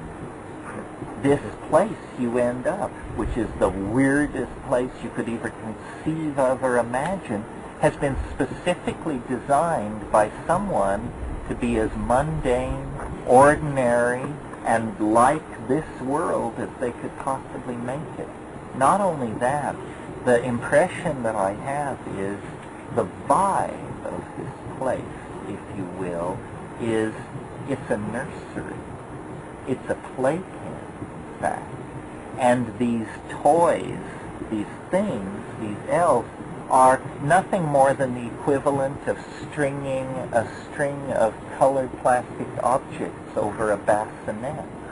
They're to teach you spatial relationships and hand-eye coordination. You are briefly in a nursery for receiving human beings who have just crossed over from hyperspace. Well, imagine if all you knew about this world was a nursery and a maternity ward or a home somewhere, and you were trying to deduce the nature of the universe from a 30-second visit to a human nursery. That's the kind of position we're in. And I think that is what gave me the notion that this has to do with the after-death state. Apparently, the soul is literally being born into this other dimension, and the soul is not, it's exactly like this world. When you're born into this world, you're just a little worm of a thing, you know? You have to be held by your mother, you have to be swaddled, you have to be kept away from bright lights, breezes, men with cigars, and so forth. And the soul, as it transits into that place, you immediately meet the extended existence of your soul in an entirely new domain.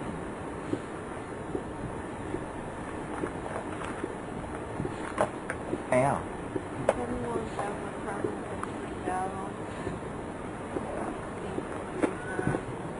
You mean stayed in that place? No.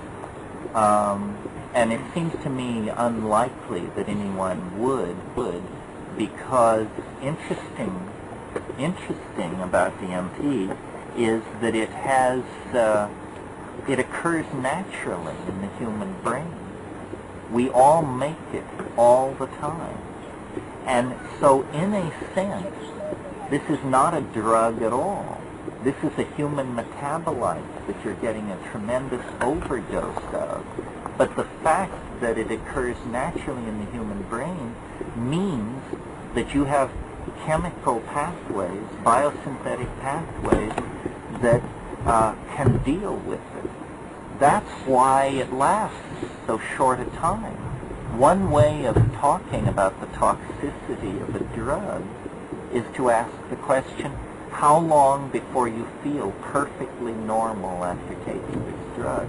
If you have a drug that 24 or 48 hours after you take it, you still have lower back pain and you're lying in warm baths and avoiding ringing telephones and don't want to talk to anybody, that's a toxic drug. I don't care whether it's coke, methadone, or LSD. You shouldn't. That's not good. DMT, 10 minutes, within 10 to 15 minutes after taking it, you not only are down, you can't tell you did it. There's no residuum, no lingering headache, no dryness of mouth, no dilated pupil, nothing. It's like you took an ice cube and hurled it into a blast furnace, and then you went looking for it 15 minutes later. It's not to be found.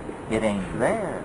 Well, this is amazing, because this is the strongest psychedelic there is.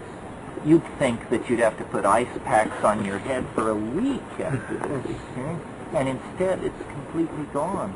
So Rupert and I, in talking about this, he developed the idea of what he called a necrotic compound. He thinks that DMT, that at death, you flood your system with DMT, that this is what these pathways exist for, and that it sets you up for dying, and that if you can, and I gave DMT once to a Tibetan Lama,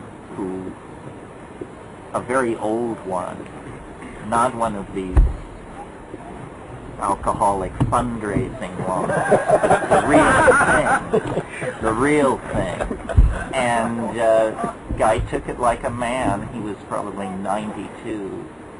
And afterwards he said, it's the lesser light. He said he said if you go further, you can't return. That's the limit. Beyond that, there is no fail-safe.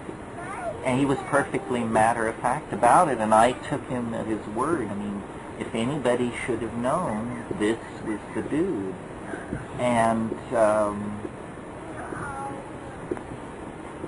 I think it's a tremendous argument for hope. And you see, it's not only an argument for hope, it means that if we could get the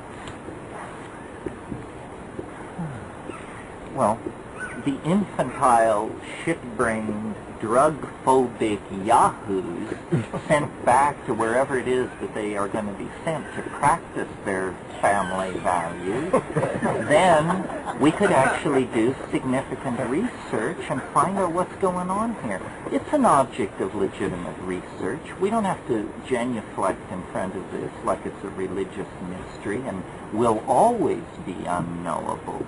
In principle, what we need to do is you explore this dimension the way you explore any unknown dimension. You send people of great courage and descriptive skill in with their notebooks, their telescopes, their tape recorders, or whatever is the equivalent for this job, and then you find out what it is. And I think that the destiny of the species may be spun into this. It may not be. It may be that this transition into hyperspace is not as inevitable as I previously assured you. It may be that we have to do something on this side. We have to meet them halfway through the mountain. They're boring toward us. We have to alert ourselves to the fact that a tunnel is possible and then get cracking, with dynamite, which is an amalgam for DMT. Yeah? Terence, can you go into briefly say something about the distinction now between what you have spoke about the last 2 minutes with distinction between the Fabergé eggs and basketballs and self-transforming machine elves, and that one may occur by going into the Amazon canopy and experiencing some type of preparation prepared by the natives. Is that organically mixed, earthly-based hive similar to the synthesized DMT? Now, I have taken DMT many, many years ago, but it would seem that the natives may describe it, at least, in a much different fashion than yourself. What is the distinction? And then also, if you can hit on after that, the distinction between that and psilocybin. Well, the difference is not as great as maybe your question implies. First of all, the thing that is so interesting about DMT is if the only requirement is that you be able to hold the toke, and if you cough and lose it, then it's murky and mucked up. In the case of ayahuasca, which is what you're asking about, well, I'll explain to the group. Remember how I said that DMT is destroyed in your gut, so you have to smoke it. But then I added the caveat that unless you somehow inactivate this enzyme system in your gut, which will destroy it, the DMT. Well, it turns out there's a way to do that. The enzyme system is called monoamine oxidase, and there are compounds called monoamine oxidase inhibitors. If you take a monoamine oxidase or MAO inhibitor, then, and follow it with oral DMT, then the DMT will not be destroyed in your gut. It will actually be absorbed into the lining of the small intestine, a large intestine, and then passed into the bloodstream, and you will have psychedelic intoxication. Well, in the Amazon, this has been understood by the shamans for a long, long time. And so they take two plants. One, Banisteriopsis capi, a large woody vine, a twining liana, and it actually contains a powerful short-acting monoamine oxidase inhibitor. And they take this vine and they pulverize it, and they combine it in a large pot of water with the leaves of another plant which contains DMT. It may be one of several plants. It's usually Psychotria viridis. Then they boil these two things together, and then for hours, and then they pour the water off and save it in a jug, and put fresh water on this mess of two different plants, and boil it again for hours. And then they pour the two water fractions together, and they get rid of all the solid matter. They throw it away. It's now been cooked for 6 to 8 hours. And they take this watery fraction, several gallons, and they drive it down over a hot fire until they get something, a dark brown, thick liquid that is truly horrifying to ingest, because the taste is so ghastly, because all the salts and sugars and God knows what else have been concentrated into this stuff. But this is now a beverage, a liquid. I love it that in the literature they call it a psychoactive beverage. And when you drink it, the compound from the woody vine, harmine, inhibits the MAO, and the DMT passes through and enters the bloodstream.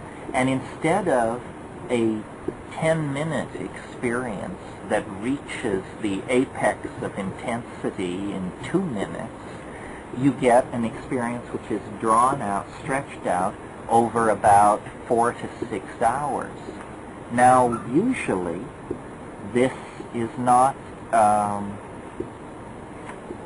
it's a psychedelic experience. It's similar to mushrooms in some way. But if you really make it stiff, if you really put the pedal to the metal on the amount of Psychotria viridis or DMT-containing leaf that you put into this stuff, then after about 2 hours, you can slowly, by sitting in darkness, by practicing breath control, you can slowly manipulate it into a place where you then say, you know, by gosh and begolly, we've made it to the elf nest. Here it is. So I think that great shamans, courageous shamans, have always been able to make their way into the presence of this thing. But I put the great qualifier in front of the word shamans because in my actual field experience in the Amazon, what I discovered was once it got you loaded enough to be comparable to, say, 4 grams of mushrooms, most of these guys would look at you in horror if you suggested that it was only twice as strong as it should be. The shamans all over the world have an ambivalent attitude toward these dimensions they go into. Very few just hurl themselves delightedly into complete boundary dissolution. I had a guy tell me once, he said, you think just because we run around wearing penis sheaths that this stuff is easy for us to do? Well, I've got news for you. It's as hard for us as it is for anybody. It's hard for human beings to surrender to something so strange. I could never get ayahuasca to carry me into the DMT nest until I made it myself.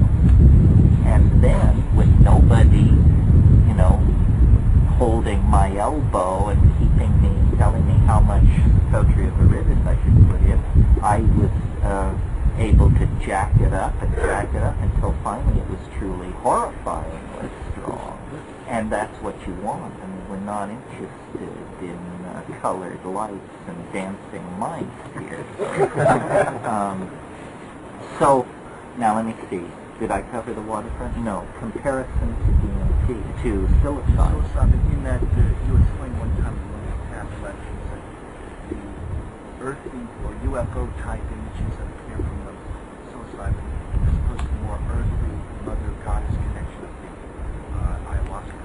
But I think if you push the ayahuasca hard, it all begins to migrate in this direction. Psilocybin, you know, I advocate 5 dried grams in silent darkness. 8 dried grams in silent darkness will give you the indistinguishable from a DMT flash. The problem is, you know, one thing about DMT that is both frustrating and liberating is that it's so brief. Basically, it's like a roller coaster. The great consolation is this is only going to last 5 minutes. If you climbed on a roller coaster of super intensity and as they dropped the bar over your lap, they said, oh yeah, this is the 4-hour trip, then you would say, well, you know, hold on. It does appear, though, that by IV, which is mostly how I did it years ago, is that it seemed that it was extended to about 30 to 40 minutes. IV DMT? Yeah. Do you mean that you shot it intravenously? You don't mean that it was a perfusion pump situation? No. Well, see, I've talked to people who've done research on DMT, and a surprising conclusion that comes out of those discussions is that shooting it is not as intense as smoking it. Shooting it, well, yeah, it sounds fairly intense, but people who do both say shooting it can't lay a candle to. And this is a funny thing, I'll just mention it as an aside. Drug researchers love to shoot drugs into their experimental subjects. They love the syringe as the route of administration because you get better numerical data because you can measure the dose absolutely, and then you hit them and you know they got it. If you smoke something, you may, you know, obviously when you can hold your breath no longer and you exhale, smoke comes into the room. That's not part of your dose. And sometimes there's a residuum in the bottom of the pipe. That's not part of your dose. So in the name of precision, people who've done research on DMT have always shot it. Even the recent study out at the University of New Mexico, it was by injection. I tried to persuade them to do a section with smoking, but this argument for numerical precision carried the day.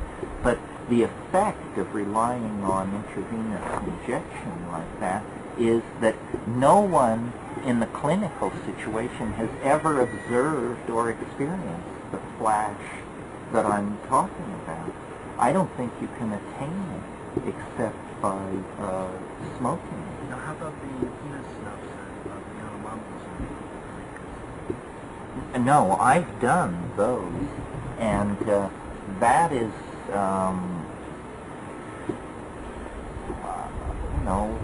well, tell the truth, let the chips fall where they may. Highly overrated for several reasons. First of all,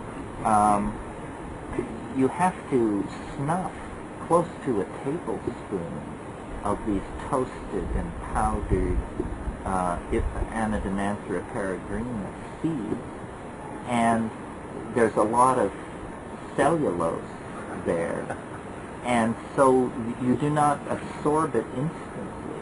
The other thing is it's so physically unpleasant to do it that there's a tendency to cut low on the dose, because when the standard method of administering edema is you have a hollow reed, like a bamboo reed about this long. You fill it with this powdered, toasted sawdust, essentially, that has been reduced to flour. And you get up on your haunches, and your friend comes over, and you put the tube up your nostril, and he blows. He takes a huge lungful of air, and he just blows as hard as he can. Well, the effect is like being hit in the face with a 2x4. I mean, you stagger backwards, you salivate, it's intensely painful, you scream, you squirm around in the dirt, and then you get back up on your haunches, and by that time he has loaded the tube for the second nostril. And then the whole thing happens all over again, except now you're salivating, your eye is swollen up, your sinuses are filled with this gunk, and you do it again, same thing, scream, squirm in the dirt, so forth and so on. Then you stagger over out of the sun into the shade and sit with his saliva just pouring out of your mouth, and after about 5 minutes, you begin to drift into a psychedelic state of some sort. But there is no sense of a rush, of a splitting of the world into two halves. It's not an effective route of administration. Well, how about what do you call the chorus theory? Oh well, once they get intoxicated, then they play this strange game, which is almost characteristic of this white Yanomamo cultural group. Guys square off. They stand about 3 feet apart from each other, and by some means equivalent to tossing a coin, it's been decided who will go first. So the guy who goes first is totally loaded on the stuff, and he has mucus running out of his nose, saliva running out of his mouth. His eyes are swollen, practically swollen shut. He pulls back his hand, and he hits the other guy right in the center of the chest as hard as he can. So the guy either loses his feet or doesn't. Anyway, he grunts like a bull and stands there. He also is in the same state. Then he pulls back, and then he does it. And they keep doing this until somebody is knocked off their spot. And when you interview them later about this, what you're told is your ability to stand on your spot depends on how many of these hukuli spirits you have inside your chest. And so this is some kind of Yanomamo psychology meeting the raw data of the DMT experience. I don't know what they're talking about, but it has something to do with the DMT things that jump in and out of your chest when you smoke it. They believe that they say the demon from the tree will live in your chest. And the more of these tree demons inside your chest you have, the more physically able to resist being knocked off your spot you are, and the more shamanically empowered you are. But this goes to a point I often make with my groups, which is, you know, one ethnic group or one culture's drug is another person's pain in the neck. You know, I mean, I've taken awful drugs that the people, after it was over with, you'd say, you know, God, you guys do this all the time. It's really kind of, and they say, yeah, well, it takes getting used to, and we really don't do it all that often, only ceremonies. And you're right, most people are glad to get it over with and go back to the palm beer. So your experience is basically that it's too caveman-like, it's very hard on the system biologically, and it makes it so that the time that you could be having in exploring these strange dimensions is somehow inhibited. Yeah, I don't think in the Bina taking situation that you ever get enough all at once to the synapses in sufficient concentration to deliver you over into what I'm describing occurring on took the... ayahuasca and then did the snuff right after you drank ayahuasca. Strangely enough, though, those cultural groups do not overlap. You know, where there is ayahuasca, there is never Athena. Where there is Athena, if there is ayahuasca, they're never There's no combined. ethnography done right now on that. That may be an area where someone will explore by bringing in non-indigenous sources of ayahuasca into the Yanomamo area. Well, people are, traditional people are surprisingly conservative. I mean, I've sat with ayahuasqueros and done their brew and talked to them about DMT, and then they say, well, describe it. And so then I will describe it as I described it to you here. And then my best guy said, well, I don't know, it sounds a little intense. I think I'll take a pass on it. And he was my mentor in the domain of ayahuasca. It's pretty stout stuff. I think that, shamans have always, looked over the fence, looked through the keyhole, stepped through the doorway, but I think DMT, pure crystalline DMT, or ayahuasca specifically brewed to reality obliterating doses, is the only way you can approach this place. Yeah. I'm wondering, on the experience you talk about here being taught, Mention that, yes. yeah, the second part would be how have you done this? I've done it maybe 30 times. I haven't done it for a couple of years.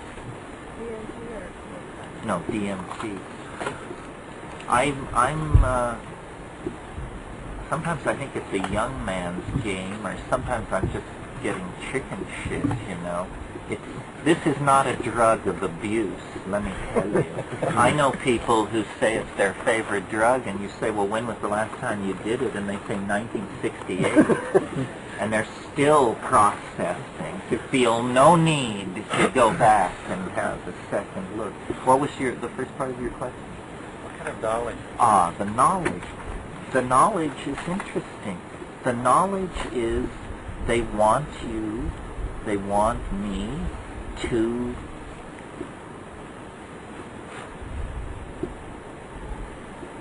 make language that you can see. They absolutely are convinced that this ability to make things visible with sound can be taught. And that's what they want you to do. They demonstrate it. They say, see what we're doing? See what we're doing? Now do it! And you say, and say, no excuses, we don't have a lot of time, it's almost over. Do it. Do it. And then you attempt to do it, and you discover in that place you can do this. But why this is so important? Because when you come back to this world and listen to tape recordings of yourself doing it, it's gibberish of some sort. It's a kind of neurologically driven glossolalia. It's like, it's a language unhinged from the necessity of meaning. And yet, it is true that when you do it in that place, it's absolutely ecstatic. It's like sex, but sex is sort of like a white light kind of thing. This is like a colored spectrum. If you could put the sexual experience through a prism and change the purity of orgasm into a spectrum of stuff, then it would be like this language. It's pure poetry. It's poetry so thick you can literally cut it with a knife. And they want you to do this. And they are absolutely passionate about this is what we are here to teach you. How to speak in a language that can be seen. And, a language which could be seen would be a kind of telepathy. If you could see what I mean, you would see my thoughts.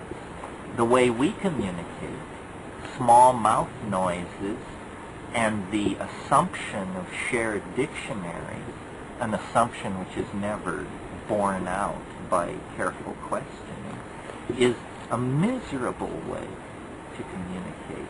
If we could see our linguistic intentionality, it would be the equivalent of seeing our minds. And so this is what they want us to do. Now, maybe if one were truly dead, they wouldn't be so urgent about it.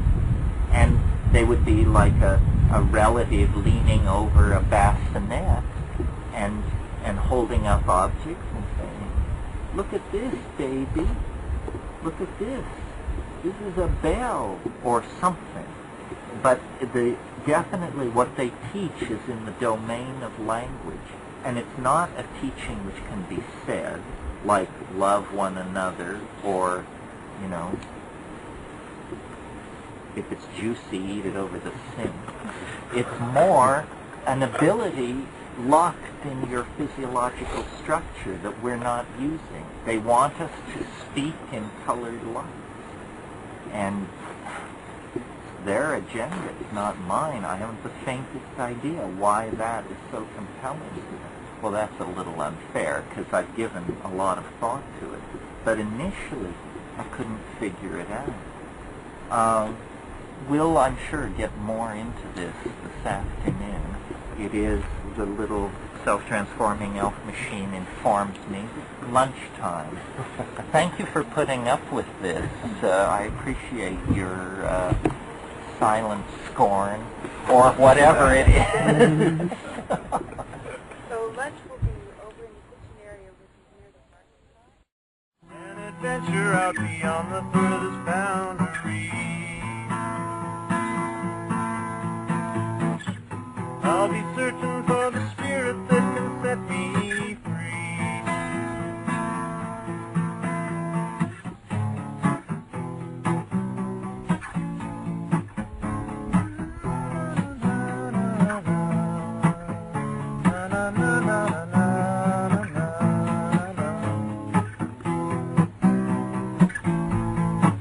Well, I've been caught in the clutter of the day today. And I've been waiting for that spark to come and sweep me away. On the wave of an ecstasy to a brand new reality, where fantastic worlds open up in a dazzling display. Setting out on a journey of discovery. Through the doorway that opens to the mystery.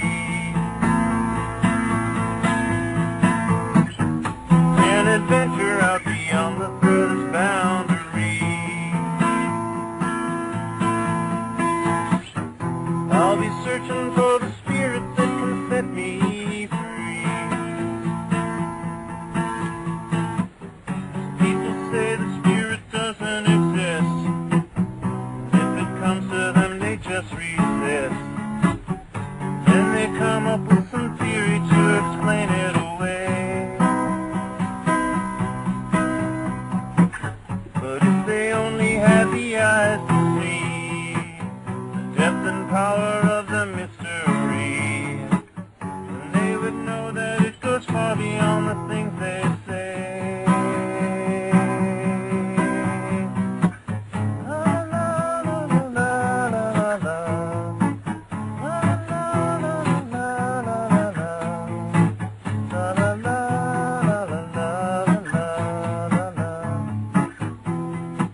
courage just to take the leap,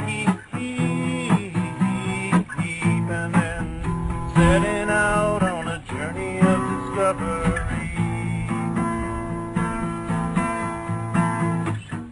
Through the doorway that opens to the mystery, an adventure out beyond the furthest boundary.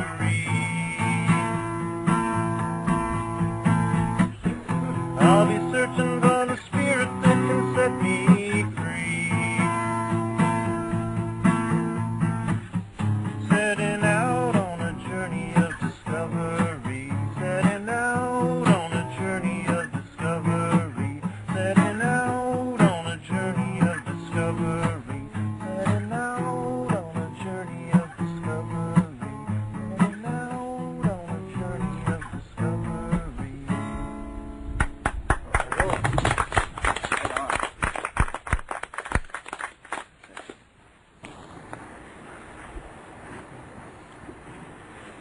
So we sort of had something going before lunch. Can anybody remember what it was? Oh, well, I had a question. It was the hallucinogenic snuff used by the Yanomami. Yeah, and hadn't we done that? We've done that. Let's not do that again. Still doing questions? Sure, yeah. I got one I'd like to touch on. The whole idea of the shaman as having this hyperdimensional overview. And as you say, some of them say, it scares me shitless, even the top dog. Okay? And other times what you said, you wonder why it isn't in headlines 11 inches tall. There seems to be something about the experience that is, I don't know if self-selecting is the right word, or evolutionary selecting. Why is there such a small percentage of people who actually end up, although you say everyone can do it, they do have the genetic possibility, but there's something more in the selective period that where a shaman will come out, because it is, as you say, an awesome responsibility, and yet it's everyone's possible liberation. And then one last thing, another coda to this. You mentioned that you don't think that it's the Bush or Reagan, etc., feeling that they just want to keep an economic grip as far as the sale of would-be hallucinogenics. Don't you think that there is some degree of teleological repression going on as well? I mean, you mentioned that you didn't feel that way, but I somehow, other times I've heard you feel that there definitely is. Well, I think that, yeah, I mean, it simplifies the issue to say that it's entirely a money issue. Right. Because the psychedelics are used by so small a percentage of people that it doesn't rate the tremendous institutional fury that is brought against it, and where you really see the contradiction in economic logic is with pot. I think that the subtext of the government's fear about psychedelics is that this quality that they have of dissolving boundaries causes people to question basic assumptions about how society is run. And I think this is true of any society. It isn't an American phenomenon. It's that if you take psychedelics, whatever you are, you know, Eskimo, Hasidic rabbi, quantum physicist, you will question your first premises. And you get millions of people questioning the first premises, and then the powers that be become very nervous. It's interesting that this whole phenomenon of the 1960s occurred because American commitment to universal public education brought its first generation of people to adulthood in the middle of the 1960s, because that universal commitment to public education began after World War II. After the establishment took a look at what this filling, actually funding and building up great public universities and then filling them with inquisitive young people, what the result of that was, that's when they decided to turn the universities back into trade schools for CPAs, which they did do. I mean, there is nothing like the level and the breadth of education and intellectual curiosity that was encouraged when I was going to school. That's all finished now. Now you're expected to do your data entry job, watch a lot of TV, and keep your mouth shut. And this is what we expect of our college graduates. So really there was a crisis of faith in American institutions, which was only exacerbated by psychedelics. It was a combination of educating people to the actual traditions of Western civilization in large numbers for the first time, and then giving them psychedelics. Or having them exposed to psychedelics, and people began to ask questions for which there were no answers. And the response of the establishment was to suppress this. I mentioned cannabis. You're all probably aware through the work of the hemp people that cannabis holds many benefits, not necessarily related to its properties as an intoxicant, but as a source of food, lubricant, plastics, fuels, etc. The reason the establishment is so hysterical on the subject of cannabis is because it erodes loyalty to the industrial state. That's why, if you look at the pharmacological profile, let's contrast two familiar drugs. One, caffeine. We have the medical data which shows that it can contribute to fetal malformation. We know that it damages the liver. We know that it, if abused, can cause severe stomach ulcers, so forth and so on. Cannabis, vast amounts of money have been spent trying to find something wrong with it, and they're still digging, folks. They've decided it doesn't cause tits on statues. It doesn't, all the screwy things they've come up with over the years have had to be abandoned. Why is caffeine enshrined in every labor contract negotiated in the Western world as a sacred right of all workers twice daily? And why is cannabis, you can lose your house, your automobile, your bank account, your art collection, simply because you had 6 plants in the back 40, and your children. Why this disparity? Well, what is the effect of caffeine? It makes it possible for you to perform your duties during the last 3 hours of the work cycle with efficiency equal to the first 3 hours of the work cycle. It allows people to tolerate spinning widgets onto gombers until hell freezes over without a thought ever rising in their mind that maybe this is a ridiculous way to spend your life. Cannabis, on the other hand, people aren't so interested in going to work. They'd rather lay around and make love. They don't want to watch TV. They'd rather smoke a doobie and have a conversation with a friend. In other words, these things promote activities which don't make anybody any money and cause people to question the institutions and the social philosophies that are being shoved down their throats.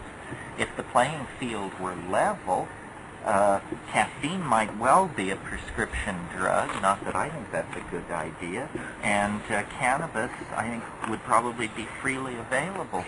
The most dangerous drugs in society in terms of detrimental social impact are alcohol and tobacco, the two most freely available. Every street corner of every city, they're peddled in vast amounts. We have a very crack-brained approach to the problem of drugs. We're not the only society. All societies seem to do this. Out of a possible spectrum of 20 or 30 depressants and intoxicants, most societies select 3 or 4 which they hail as harmless, and then the rest are, the seed of Satan. And this attitude is persevered in against all scientific data, against all medical research. This is just what people choose to think. The problem is we don't have the luxury of this kind of ignorance anymore.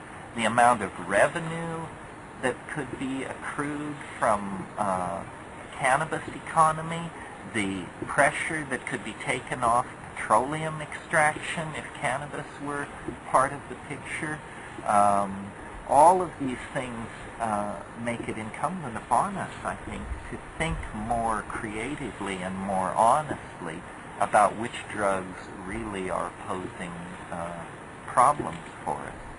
What was the first part? The other question really relates to this is, why are there, given the fact, why is the percentage of shamans so small relative to a population? Because of the fact that, as you say, there's fear in going into, there's attraction and fear in going into these other realms. And there's obviously maybe some self-limiting aspect of the hyper-dimensional view, which there's some dynamic going on because everyone has an equal opportunity to go to this hyperdimensional, but very few of their own initiative really push to that point where you are definitely within the hyperdimensional realm. Well, there are different things to be said about this. I mean, first of all,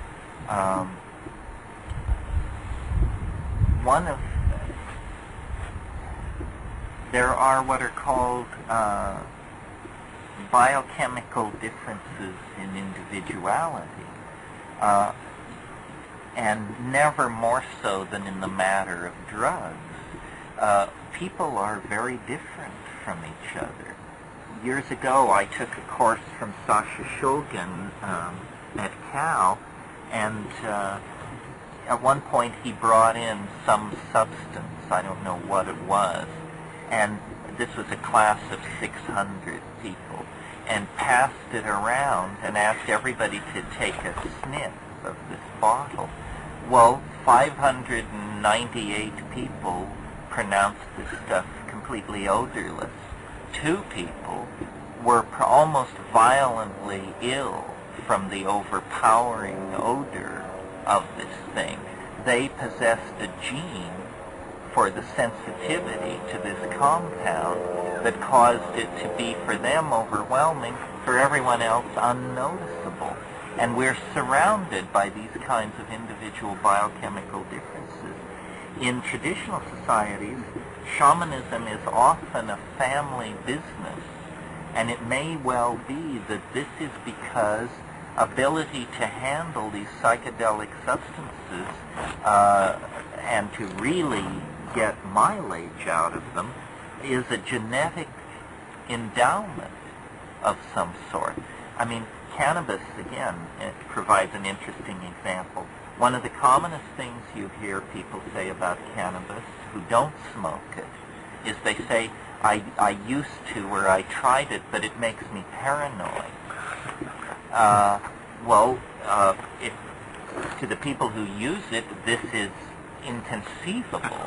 In fact, it's almost an antidote to paranoia, because it seems to make things appear more Taoistic, more integrated. It all makes more sense. These are biochemical differences that need to be studied. You know, different racial groups have different relationships to intoxication. I mean, I think it's probably, there is some truth to the idea that the North American Indians had a susceptibility to distilled alcohol that the Europeans, who had been dealing with it for a couple of centuries by the time they arrived here, didn't have, because the North American Indians represented a closed gene pool, never having been exposed to this, there was no selection for being able to handle it.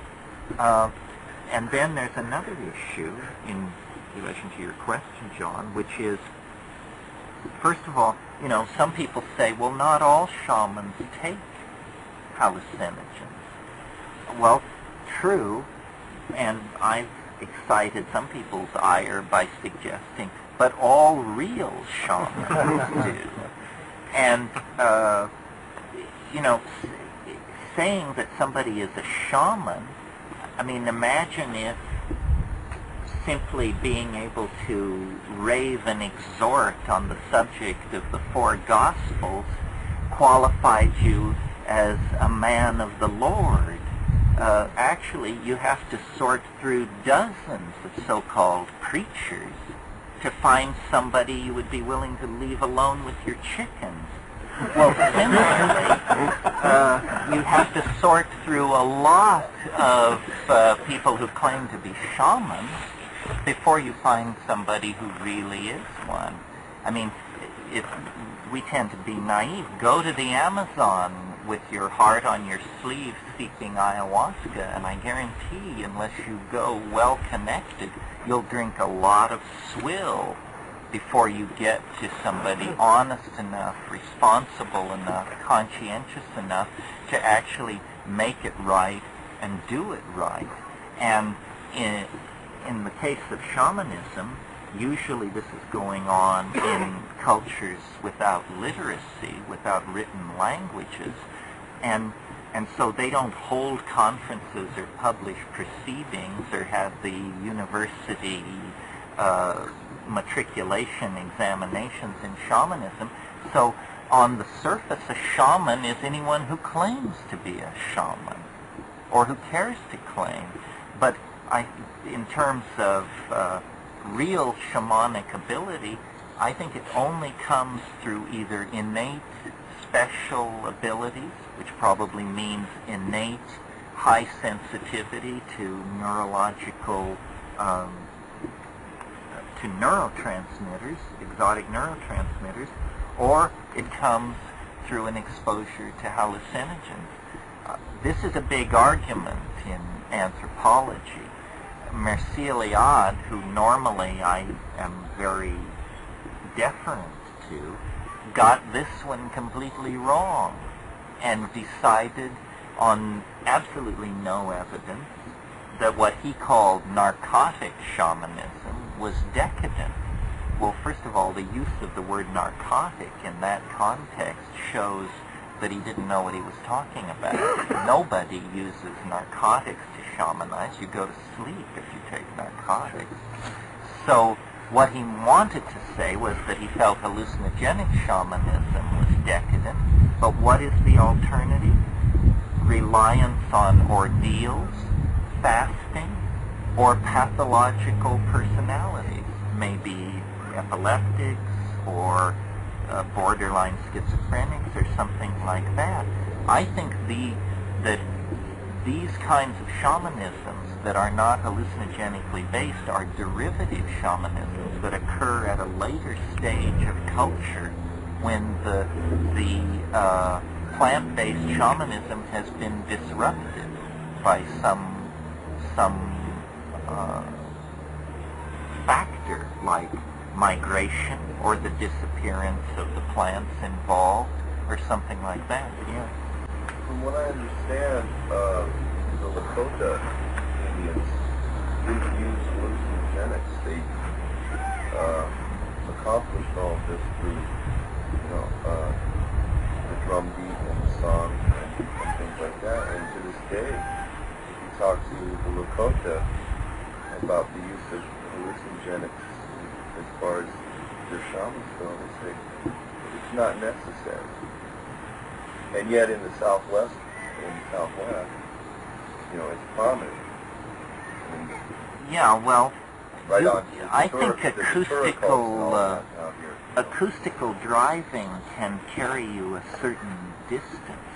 There are substitutes for hallucinogens, but they're neither as effective nor as pleasant I mean, ordeals are what many cultures get into. Well, I was just thinking, along the lines of, someone like Crazy Horse that came out of Lakota who seemed to possess these, abilities and manifest them physically. Well, there's also the exceptional personality. The exceptional personality breaks all the rules, see? But, I think I wanted to say. So would you say then, Terence, that there is a genetic proclivity, maybe in some individuals, if there is access to botanicals, and if there is no historical evidence of shamanism prior to that, for that individual to start engaging in explorations? Yeah, I think so. Maria Sabina claimed that she was never initiated into shamanism. She claimed that as a girl herding the cattle, she ate the mushrooms because she was hungry, and that she was basically self-taught in shamanism in a society that actually had shamanic lineages and institutions. In Madagascar, there are these highly evolved ordeal poisons, and this is where you take a plant, you feel like you're dying, you beg to die, you want to die, and you don't die. You come back from it a better person. But it is only because you were slammed up against death itself. Ordeals work, but they're not very pleasant. And the idea of putting yourself through an ideal like that once a week or twice a month as part of your professional practice is pretty outrageous. The other thing that has to be said, and this is really important, and I think anthropologists have sold this one short, experiences are what we are least able to communicate to each other. We can describe machine parts, agricultural procedures, but anything in the realm of feeling, our languages are woefully impoverished, and I don't think that's specific to English. I think it haunts all human experience, that it's hard to communicate how we feel. Well, so then there's a vast spectrum of experiences that come from plants, and I dare say most of them unpleasant. Let's start out with eating Dieffenbachia or something, which causes your throat tissues to swell up and you feel like you're strangling. Or, Amanita muscaria is a very controversial shamanic plant because some people say it's garbage, and Gordon Wasson in his last book called it the supreme entheogen of all time. Well, clearly people are they talking about different things, or are they interpreting the same experience differently? And so there are, for example, people who are fond of peyote, like, if they haven't done their homework, like to imagine that they are taking this ancient hallucinogen that has informed the lives of the Sonoran and the Indians of that area for thousands and thousands of years. Well, this is, as far as anybody can tell, complete bunk. There is no record of peyote use older than 400 or 500 years. Most of it is post-ghost dance. When you go into the old Sonoran graves, the old archaeology of the Sonoran, the Tarahumara Indians, you find Socorus secundifolia beans, the little black and red beans that you see in Mexico strung into jewelry sold along the side of the roads. That's what those Indians took for thousands and thousands of years. We have a continuous record over about 4,000 years of these seeds being buried in graves with ritual instruments indicating that they were buried with shamans. You couldn't give it away today because it is such a horrible experience. It's essentially sublethal strychnine poisoning. It can kill you effortlessly. It's clear that at some point, fairly recently, somebody tried peyote and said, my God, this stuff we've been taking for thousands and thousands of years is just horrible compared to this. This is great. And immediately there was a transfer of loyalty. And Lord knows, eating fresh peyote is no gourmet undertaking. So the point there being, cultures tend to define experiences differently, and you can't tell what people are talking about until you really check in. Traveling around the world, you know, you end up in certain cultures and they say, oh, we're so happy to have you here. As our honored guest, we would like you to eat some of our national food. Let's say you're in Scotland, and so they say, well, you must eat some haggis because this is what we all eat. We all really love this. This is the best part of Scottish life. Boy, are you going to love this. Well, when it's finally served, you know, your jaw drops in disbelief because it's ghastly unless you're Scotch. And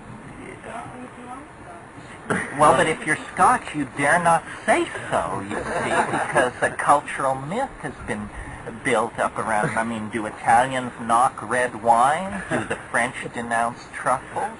Certainly not. How do you know the origin of Scotch? True. Pâté de foie gras is always my example of it. So what you have to realize is that these things are culturally defined, and often what works for the Yanomamo or the Muinani or the Witoto won't work for you. Datura is a good example. Datura is a shamanic plant used by many people throughout the world. All of them, I think, pharmacologically deprived. Otherwise, they wouldn't put up with what you have to put up with to take that stuff, you know. And my interest, and I know it was practical, was to find a hallucinogen that did what I wanted it to do and didn't do anything I didn't want it to do. And what I was interested in was, first of all, hallucinations, because some people say I'm obsessed with it. Fine. My notion is that if you can see something that isn't there, that's very much more convincing than just funny thoughts, racing ideas, strange physical sensations. It's a powerful and boundary-dissolving confrontation when you confront what is not there. And so I find, and this is a heresy for sure, I'm not that fond of LSD. I think it's a very sloppy drug. I think, you know, you feel terrible the next day. I always did. I had tight headaches, body aches. People always say, well, it was not clean, it had speed in it, it had strychnine in it. Maybe. But even the good stuff is not, and it wouldn't hallucinate for me the way I wanted it to. I could get hallucinations if I would smoke hash with it, but on its own, it was what I have described in other places as abrasively psychoanalytic, unpleasant, confrontational, and what I was interested in were hallucinations. So when I got to psilocybin, I remember after my first mushroom trip, I said, thank God we found this stuff. I'll never take LSD again. That wasn't quite true, but I'll bet I've taken it less than half a dozen times since my first psilocybin trip. So And in terms of the chemistry of these things, my conclusion from all this fiddling is that it's the indole hallucinogens that are at the center of the mandala. They do what we want them to do with very little detrimental side effects. LSD is one of them. Ibogaine is one of them, not one widely known. We got to save something for our old age, folks. Harmine and harmaline, the beta-carbolines, when complexed with DMT, and then psilocybin, and I think that's the basic list. Well, those these are really the keys which open the lock very easily, very cleanly, very dependably. And that's where I would put all of my attention. And, you know, even in that domain, you have to be somewhat careful. My brother and I spent years tracking down a hallucinogen in the Amazon called ukuhe that was an orally active form of DMT, which remember I said that DMT is destroyed in the gut. So we were fascinated to try and find this ukuhe because we wanted to know how it was possible that it could work orally. And also the ethnographic accounts claimed that the people who used it spoke with little men. And we wanted to see these little men, to see if they were the same little men we were trying to. Well, we had 3 expeditions to the Amazon before we finally closed in on this stuff. And when we finally got it, you know, with this tremendous sense of having attained the grail and having finally this was going to do it, this was going to be the one, then we took this stuff, and my God, it turned us every way but loose. Your heart feels like it's pounding its way out of the front of your chest. You vomit. You have tremoring of the limbs, on and on and on. So we go through this, live through it, wash off in the river and go looking for the shaman to lodge a complaint. And he says, yeah, well, it's hard to get used to. And so then when we get it back home to the lab and do the high-pressure gas chromatography and all the rest of it and see what's really there, you see that the genetic component of the varroa trees from which this resin is extracted it's meth. It's too many tryptamines.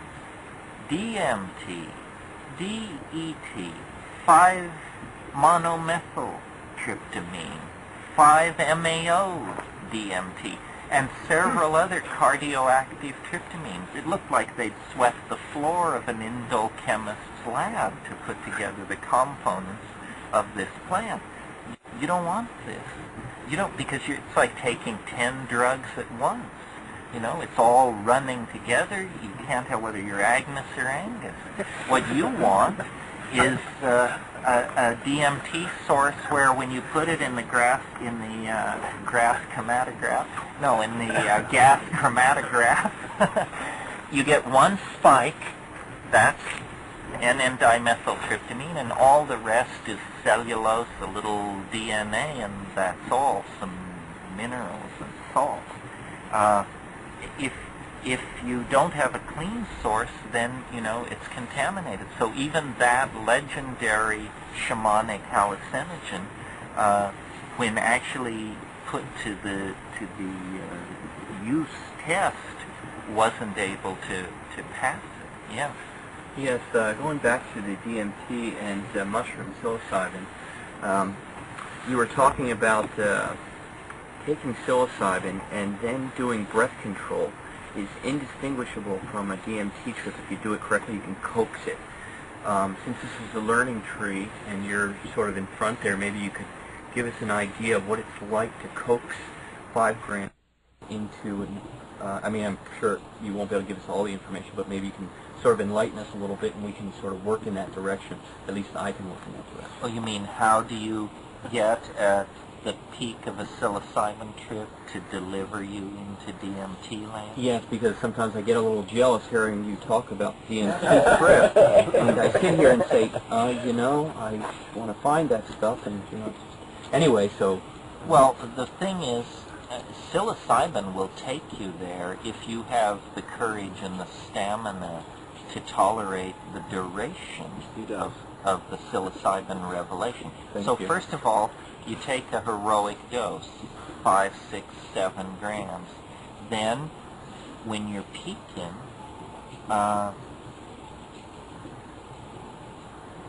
well, you smoke cannabis. Then, you sit in silent darkness, alone, because I think the presence of other people always pins you to the surface with this stuff. I mean, you don't need somebody else there. No matter if they're talking or not, they can just be in the room and you're aware of that. Just sitting there, then this is a different thing. Yeah. Breathing, exhaling, breathing, exhaling, and then you form an intention for it to approach you.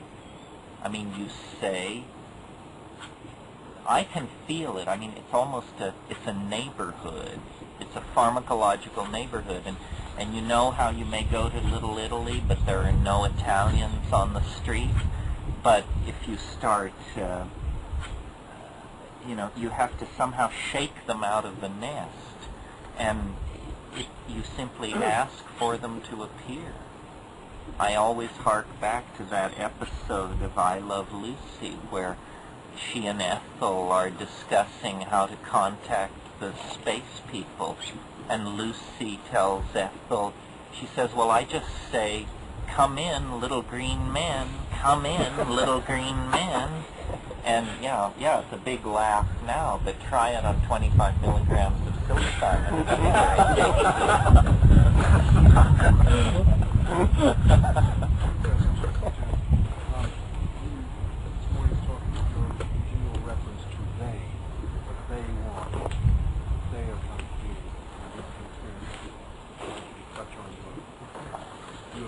Plus, I'd be grateful to know what your view at this point is of the whole UFO and contact. I'm not sure which of those questions comes first. Well, the they of the DMT thing is these entities which you contact, although they may turn out to be toys created by someone unseen who is in fact in charge of this hyperdimensional maternity ward. But these toys, if that's what they are essentially teaching machines of some sort. They're trying to get you to perform this linguistic activity. As far as the UFO thing is concerned, I think it's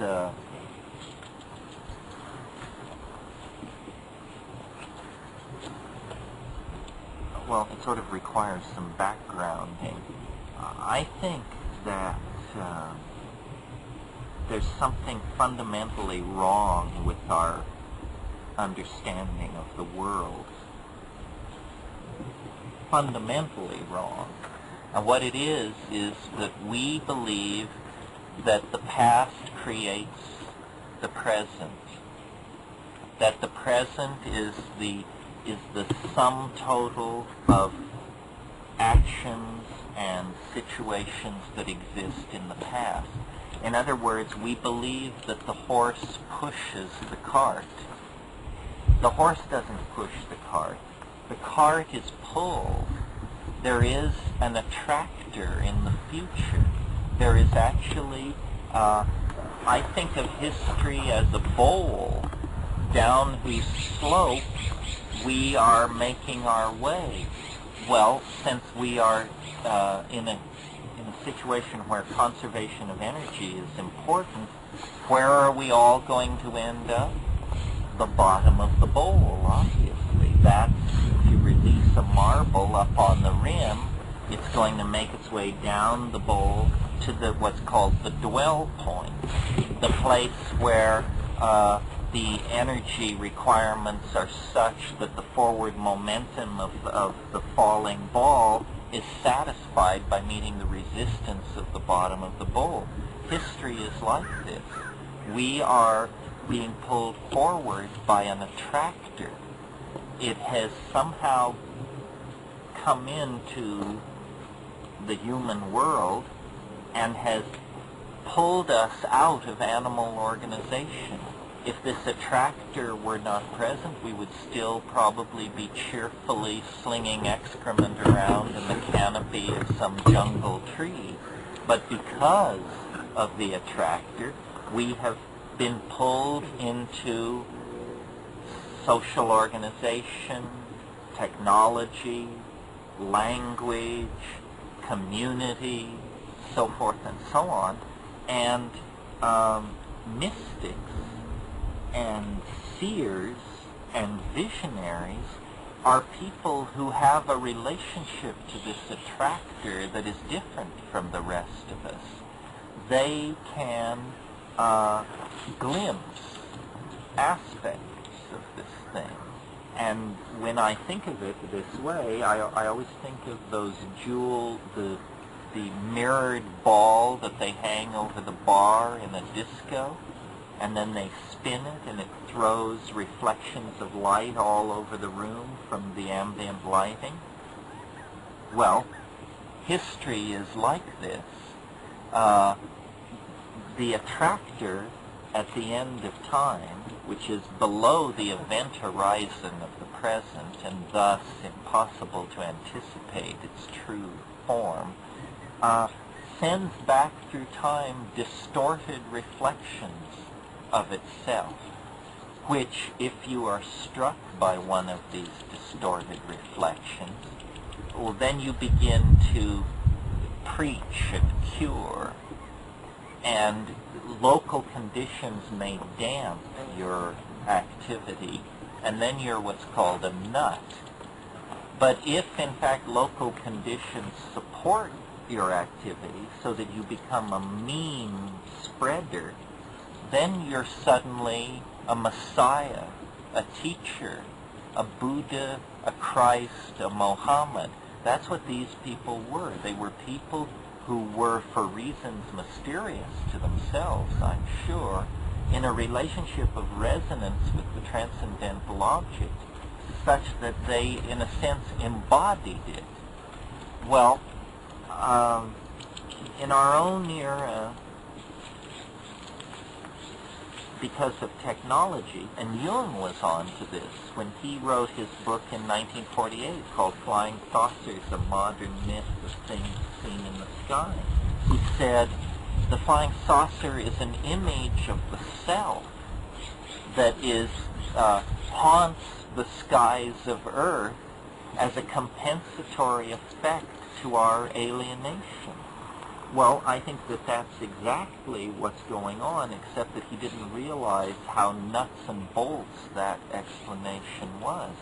The UFO is a mirage being cast backward into time by the transcendental object at the end of time.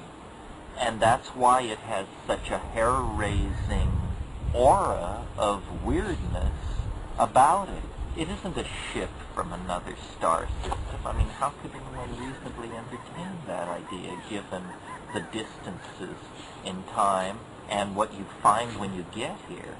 I mean, who would make that trip who had any reasonable way to spend their time? It's a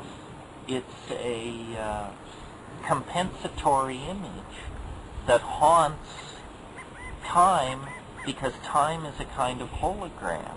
Time is a fractal. And fractal means that the same pattern is embedded again and again in a relationship of self-similarity. So, because the transcendental object exists somewhere ahead of us in history, there must necessarily be a tiny part of it somewhere nearby. And this is what the UFO is, I think. And this is why nobody's ever going to show you a chunk of it, and they're never going to put an extraterrestrial on network television, because it isn't that kind of a creature. It's a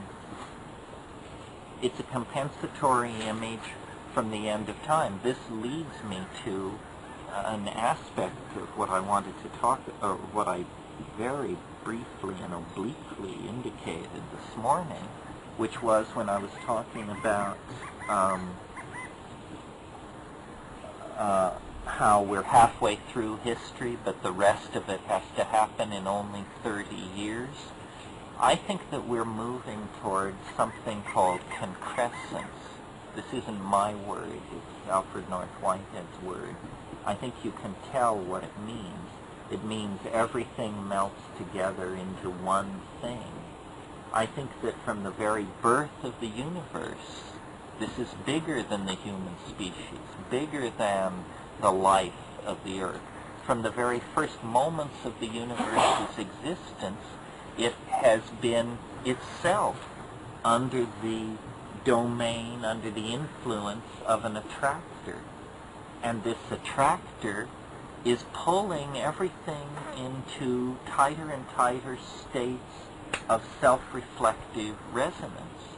And that now we are very close to this concrescent event, and that in fact human history, I called it the shock wave of eschatology, but I didn't talk much about what eschatology is, because, well, first of all, it lies below the event horizon of the present historical epoch, but it won't always.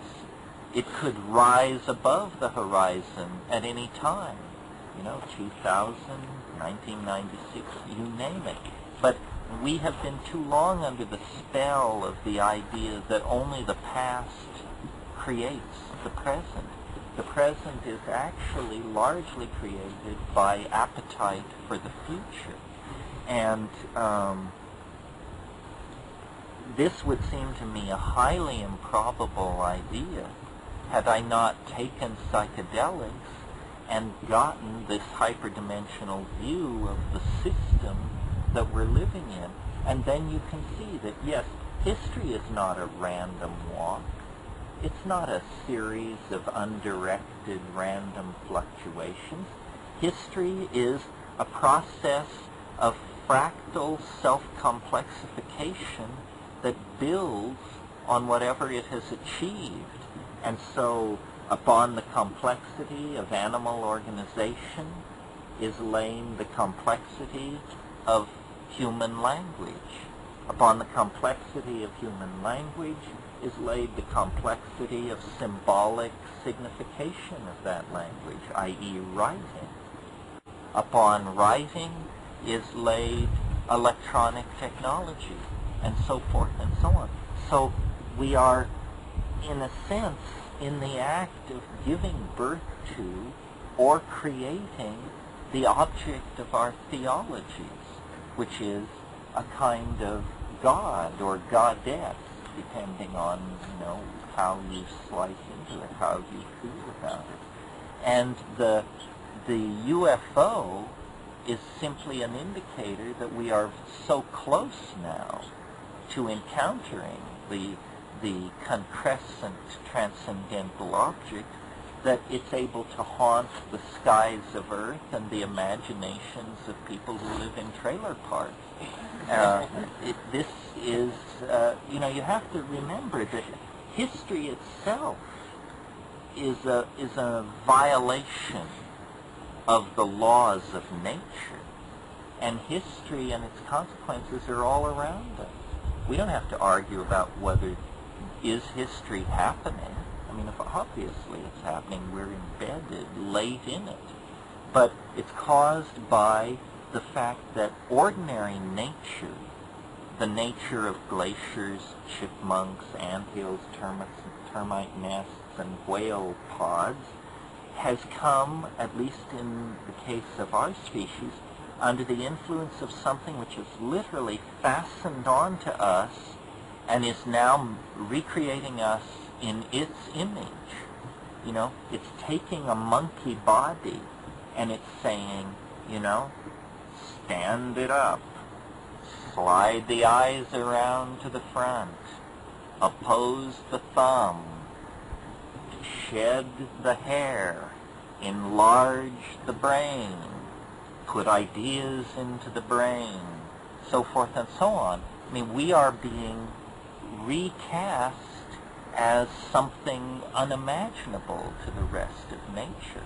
And we are now fairly close to figuring out what this is. This is why we are able to talk about human-machine symbiosis, virtual reality, downloading ourselves to the size of viruses in a nanotechnological domain, stuff like that. You say that the index of compressors, if you look at this current version of flappy state, which has to do with contactine and impregnation. What's his name at Harvard, the psychiatrist who's actually been in the book now, a number of people he's worked with who claim to have had fertilization. Yeah, I agree with your idea that it's an index of the depth of compressions, though muddied by shrewd public relations types who are making a living off this stuff. I think the crop circles are a more honest indication of how close we are to the transcendental body. I interviewed the person you mentioned at Harvard for a film we did in Prague a few months ago, and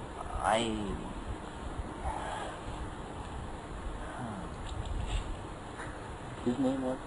I'm avoiding.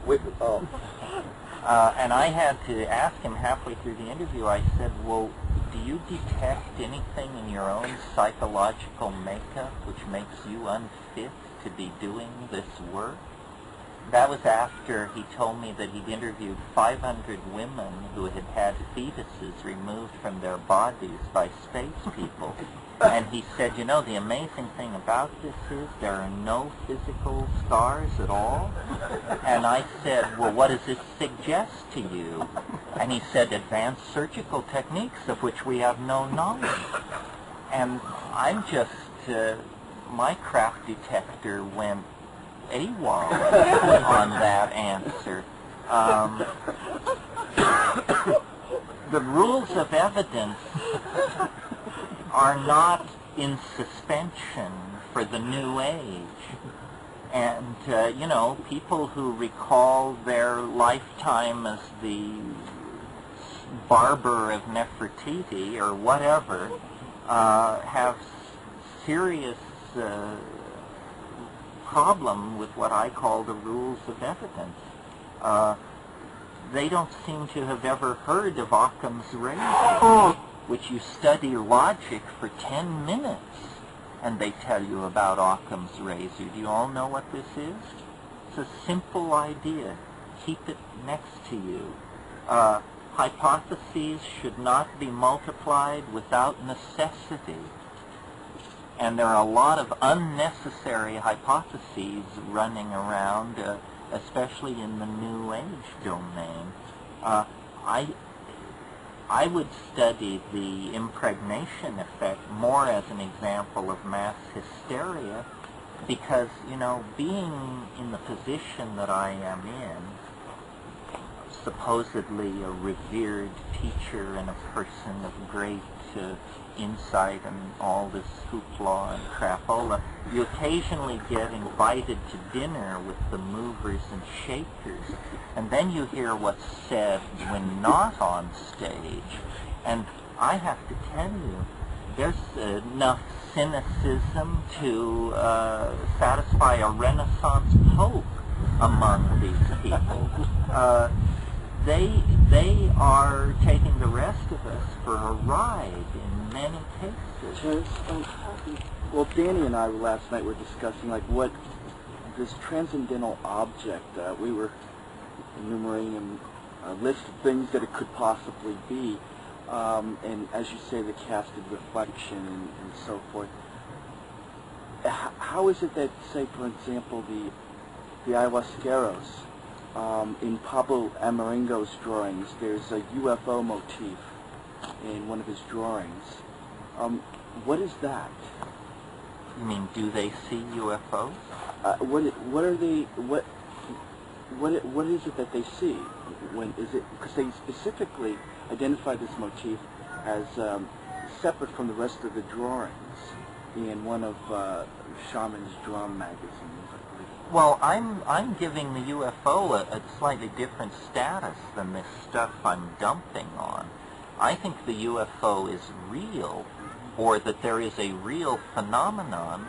The problem is, what is the phenomenon? And it's why someone who sees a spinning disk in the sky assumes then an entire theology about friendly extraterrestrials coming to help us out. And why do they assume that? What they've seen is a spinning disk in the sky, for crying out loud. Maybe what they saw was a spinning disk in the sky. Not there are two phenomena here which are entangled inextricably and unfortunately for the intellectually honest. There's the UFO. Who knows what that is? And then there's the UFO community. And the UFO community is just fraught with the most crack-brained, peculiar, self-serving, unstable, mush-minded group of people you would ever hope to get together in one place. I mean, it's like a magnet for screwballs. I mean, people who like to wear diamond tiaras and give themselves funny names, and it has absolutely nothing to do with the tremendously fascinating and ambiguous phenomenon of strange things seen in the sky. I mean, I went through this, I'm not talking as an outsider. I had a UFO encounter that was a deeper encounter than most of the people who run around pontificating about UFOs. And I will, at the risk of boring you yet again with this story, tell the story. I was in the Amazon. I was having all these revelations about time and one thing and another, and I noticed a place in the sky where there was a spectrogrammatic diffraction of some sort. It wasn't a rainbow, it was a colored smudge in the sky. And I was lightly but continually intoxicated on mushrooms during this period, and it said, "Watch there." It was in the southwest, and I really didn't need to be told, but it said, "Watch there." So I sat up one night, all night, on this rock by a lake, watching the southwest. And around 4:30 in the morning, with essentially a perfectly clear sky, except that off the Amazon jungle, local mist rises. And so about 1.5 miles away from me on the horizon was a line of what looked to me like a little fog bank.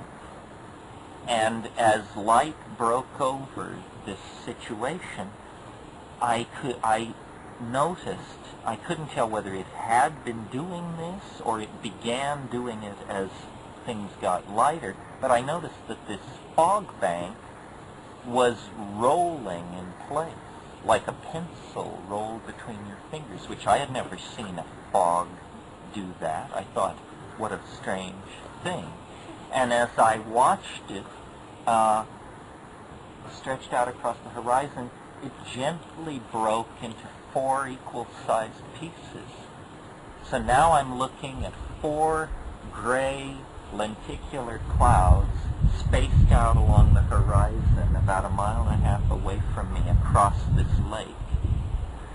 So I'm watching, and I'm getting eager, and I'm getting excited. And as I watch these 4 lenticular clouds 2 and 2 merge. Now I'm looking at two denser, grayer, dark gray, darker than storm clouds, these two things on the horizon. And as I watch, the 4 became 2, the 2 become 1. And at that point, faintly, I could hear the whee, whee, whee sound of 1950s science fiction UFOs, a la The Day the Earth Stood Still, They Came from Outer Space, so forth and so on. And I see, my God, this thing is starting toward me, and the sound is getting louder. And at that point, there was like a complete conversion in an instant, and my whole body went cold, and I realized they're coming for me. This is it, you know. Prepare to be beamed up, Scotty. And everybody was asleep in a hut about 70 feet up this mud embankment. I was down by the river and the lake, and I said, and it flashed in my mind, I have to get a witness. There must be a witness. And I looked over my shoulder at the mud bank. The thing was coming at me. I half stood up. My knees were so weak. I sat back down, and I just prepared to depart this planet, this dimension. And as it came, I could see it, and it was getting closer and closer. I could see rivets on the underside. I could see the running lights. And as it got closer and closer, I realized that what I was looking at was the end cap of a 1932 Hoover vacuum cleaner. The very end cap that George Adamski had suspended on a piece of nylon thread in his garage and photographed with his Brownie Instamatic to produce the famous UFO photograph of the UFO with the 3 balls on the underside and the ribbing going around, right? That photograph has been utterly debunked. Computer analysis of it by modern techniques, it's bullshit. And there it was, 40 feet in diameter, coming after me across the Amazon treetops. Well, then, and I just went bananas at that point, and then it passed over not more than 200 feet above my head. Turning slowly, I could see the 3 balls, I could see everything. I could see it. And I understood then that what it was it was more shocking than a real UFO, because it had its disconfirmation built into it. I was having an experience which you couldn't tell anybody about. What would the editor of We Love UFOs magazine say if you told him that story? He'd say, "Get out of here. You know, we don't print stories like that. We're interested in real UFOs." Did it impart information to you of some sort? Because apparently you've been knighted the person to speak about mushrooms in such a way that you're actually, and some people do say that Terence McKenna may be an alien being himself incarnate. Well, only people who are in litigation with me. I think what it was telling me, it was a perfect Zen lesson. It was saying, don't believe in UFOs. They're the end caps of 1932 Hoover vacuum cleaners, expand to 40 feet in diameter and flying through your mind. So you have to question everything. Yeah, it's saying, you know, you can't replace one stupid hypothesis, there aren't UFOs, with another stupid hypothesis, we're being visited by benevolent creatures from another world. You have to get a little more depth here if you want to be the alien ambassador. Yeah. The alien ambassador. Well, the crop circles, I'm now less sure about the crop circles. what I liked about them was that they appeared at a certain point in time, and then each year there were more of them. And I figured that we could take how many there are each year and draw a curve and reach a conclusion about how far away in the future the source of them was. Because if they are, it's almost as though the UFO leaves no trace. I mean, the burn marks on the ground, but already you're into dubiousness, because who has ever seen these burn marks? Only the editors of these UFO magazines and their willing sycophants. I mean, you and I have not seen these burn marks. We've seen photographs of funny stuff on the ground, and we're told that's it. The crop circle leaves a trace that is enduring. But the problem I have with the crop circles, and it's odd how you never hear this discussed, is that nobody has ever seen one come into existence. We get before, and we get after, but how come we never get during? Do they appear instantly? If they appear instantly, that would be pretty convincing. Just glance, it's not there. Glance, glance, it's there. You would figure, yeah. There's the guy who's doing a lot of the research is Colin Andrews. He's doing a lot of research on this, and I've got a recording. This is basically how he described it. They were waiting and setting up in this area to, try and record some of this going on. And this is opening up.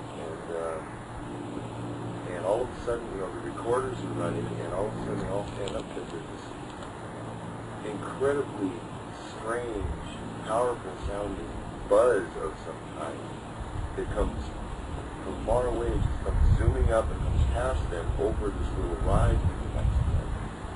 Okay? And it takes them all of maybe, 45 seconds or a minute to get to the top of the rise, and there on the other side of the rise is the crop circle that wasn't there when it started setting up. So apparently, and Richard Hoagland talks about this too. Don't get me started. Okay. Don't get me started. Bad works of art on a scale of miles are not what we should expect from intelligent visitors from the stars. Here's what isn't it a little weird? First of all, let me say, I'm open-minded about crop circles. But let's also not be silly. Isn't it a little peculiar that this phenomenon appears within driving distance of the apartments of the people most likely to chronicle and proclaim it as a manifestation of telluric energy from another dimension? In other words, what if it had been happening in Turkmenistan? Then you would have something, but then how would John Michel and Colin Andrews and all these people have been able to make a living off of it? There are a number of things that are really weird about the crop circles. First of all, we're talking southern England here. The place is littered with RAF bases, nuclear weapons depots, intercontinental missile delivery systems, so forth and so on. And we're asked to believe that the Ministry of Defense is utterly unconcerned about the fact that the airspace of Great Britain is being violated night after night after night by a mysterious agency that, if it can snap the stem of a wheat stalk, could throw the switch on an electrical device of some sort.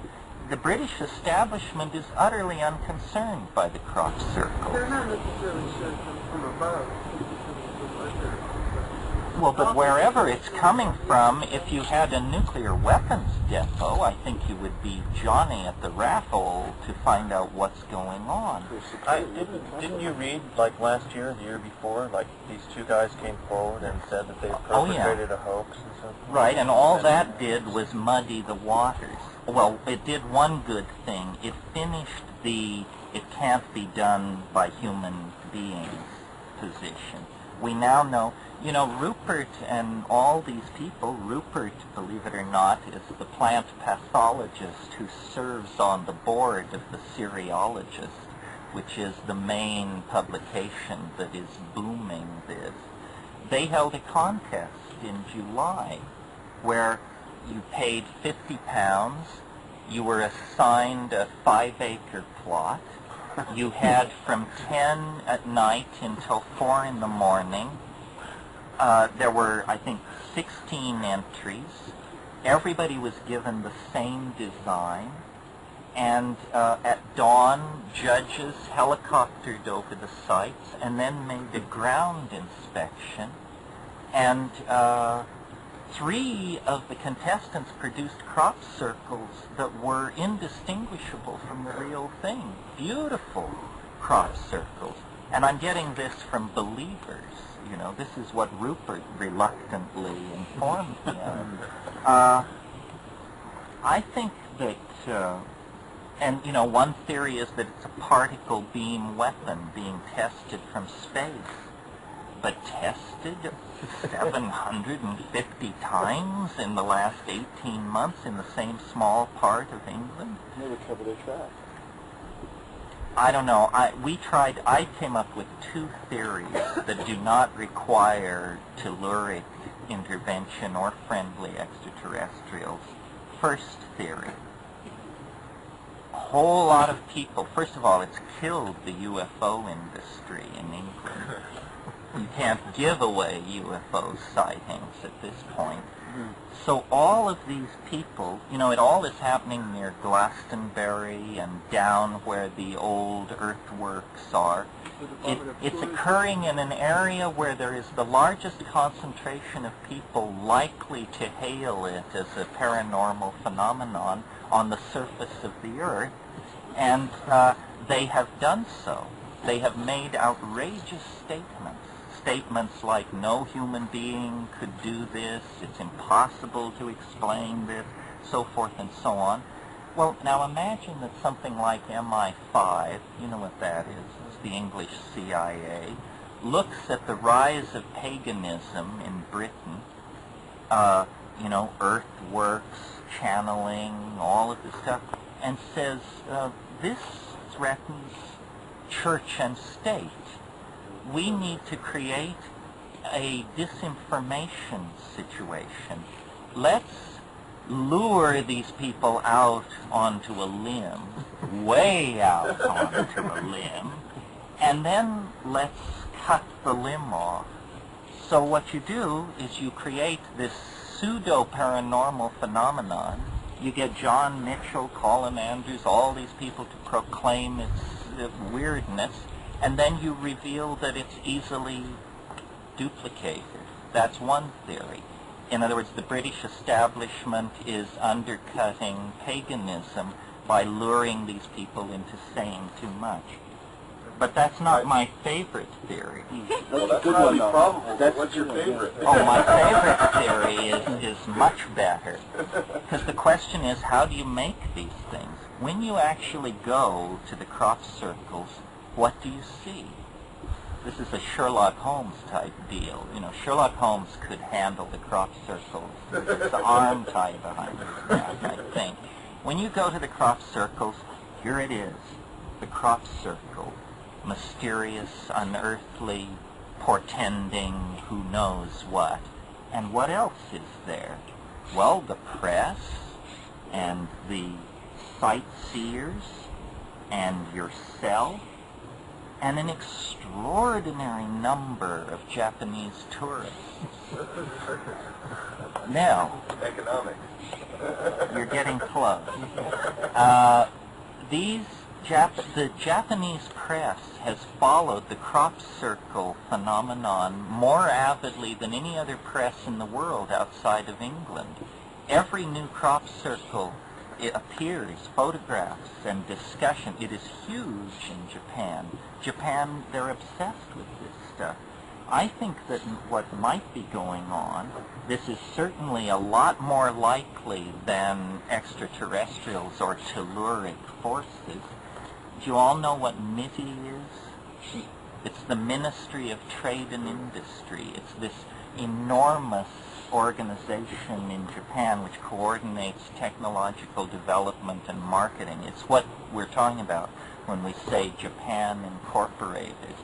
I think that this is a MIDI research project, and that these Japanese tourists, which are ever present at these sites, some of them are drawn from a centuries-old tradition of ninja stem snappers who, at a given signal, are able to hurl away their Nikons, rush into the corn, and in the matter of a few minutes create these things, then put their cameras back on and their sunglasses back on, and take up their deep cover as Japanese tourists. Now, why would MITI do such a thing? What's in it for them? It's a semiotics project. They are studying the impact of symbols on the Western mind. The closest thing to these crop circles, if you look at a complete encyclopedia of them, are the pottery marks made by master potters in medieval Japan on their ceramics. Almost all of the crop circles, except the frivolous ones, like, for instance, how about the fact that the symbol of the Cereologist magazine was done in one of these things? I was at that one with Ruth. Yeah. These things, it's got humor behind it. I mean, it's a grand silliness of some sort. I'm willing to be proven wrong. I grappled with it like everybody else for 6 months, but the density of flakiness around it is incredible. And the number of people whose private agendas are being served by this. I mean, if it were happening north of Hudson Bay, there'd be no money in it. You have to be able to drive there from central London in order for it to work. Well, then people always say, well, but it's happening all over the world, my good man. Haven't you heard? Show me. Show me. It's not happening all over the world. Some clumsy attempts appeared in Kentucky, and there was something in Germany, and so forth and so on. But it's really hair-raising to be among these people and to see how uncommitted to finding out what it is they are, and how totally committed they are to preserving it from rational inspection. They don't want to talk about, any alternative other than whatever the pet theory of the week is about how it's happening. Now, I see it as part of the ingression into novelty. Things are going to get weirder and weirder. There's no doubt about that. But it doesn't mean that there is a conscious extraterrestrial agency. I mean, I find it pretty weird that there are 500 women who think they have fetuses removed from their bodies by extraterrestrials. That's so weird that suggesting that it's true seems a little like overkill to me. I mean, what is going on that would make a woman do that sort of thing?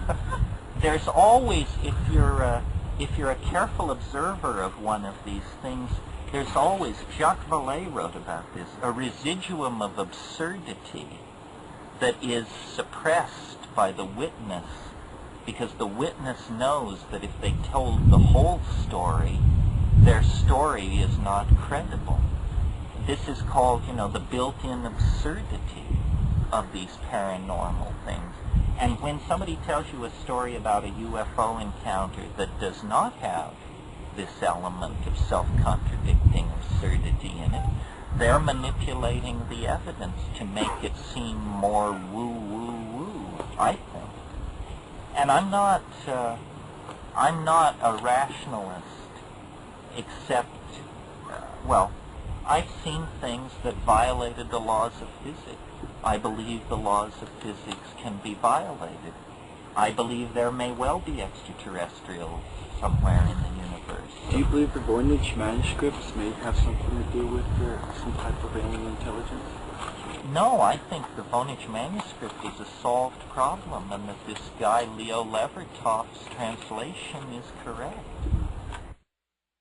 What he found was, it was a Catharite manual for the dying. That's much more exciting than trying to claim it as a book from another dimension, because now we gain an insight into what Catharism was really about. I think there is a residuum of the irrational and the paranormal, but these things like flying saucers and Atlantis and the crop circles, they're like viruses upon the healthy body of language. There's something wrong with language and communication, because it's never as you imagine it's going to be. And people are being sold a phenomenon that if they were to go, they would discover that aspects of it were suppressed or misrepresented. The people who are dealing with the crop circles are having a great time. It's the longest drinking party on record in that part of England. I guess I should say this, because I know it's a bummer to have your favorite weird thing dumped on. But my technique, which I recommend to you, is don't believe anything. If you believe in something, you are automatically precluded from believing its opposite. Therefore, you have given up a portion of your freedom. And freedom is the dearest thing we've got. You don't have to believe anything. You can just provisionally work your way through stuff. And then probe the edges. The edges will satisfy. I think that the proper way to contact the other is with hard-headed rationalism exercised under weird conditions. I went to India, visited some of these yoga people and accomplished saints. I'm telling you, for my money, it was hokum. There was an ulterior agenda, either having the wish to relieve you of your cash or to violate some body cavity. That was the ulterior agenda. When I went to the Amazon with the same attitude of skepticism and talked to the shamans there, they delivered the goods. If somebody, so you just investigate these things, and the key question is, what can you show me? If they've got it, they can show it. There's no mumbo-jumbo around the real thing. But if they say, oh, well, the tape recordings miraculously erased themselves last night, or we'll show you, but you have to sweep up around the ashram for a dozen years to prove you're worthy, or, you are not worthy. That's the one where you head for the door. You are not worthy. The real thing is the real thing, for crying out loud. It can be displayed. It doesn't require this weird, fuzzy relationship of worth and insight and so forth and so on. And that's how I got to psychedelics. Psychedelics work. If you think that I'm bullshitting you, go home and take 5 grams of mushrooms in silent darkness, and then we'll talk. That's the sine qua non. But it'll work on demand. I'm not saying and wait 40 years or purify yourself or get your aura stitched up or any of the rest of it. It'll work. It'll blow your mind to shreds. It's real. This other stuff is just, all these gurus, they need to find honest work. They need to join the rest of us in contemplating the mystery of reality. They don't know what they're talking about. If they knew what they were talking about, they wouldn't have to shuffle the deck when you're out of the room. And that's what's going on. Somebody must be outraged, insulted, and terribly disappointed. Yeah. Getting back to the DMT.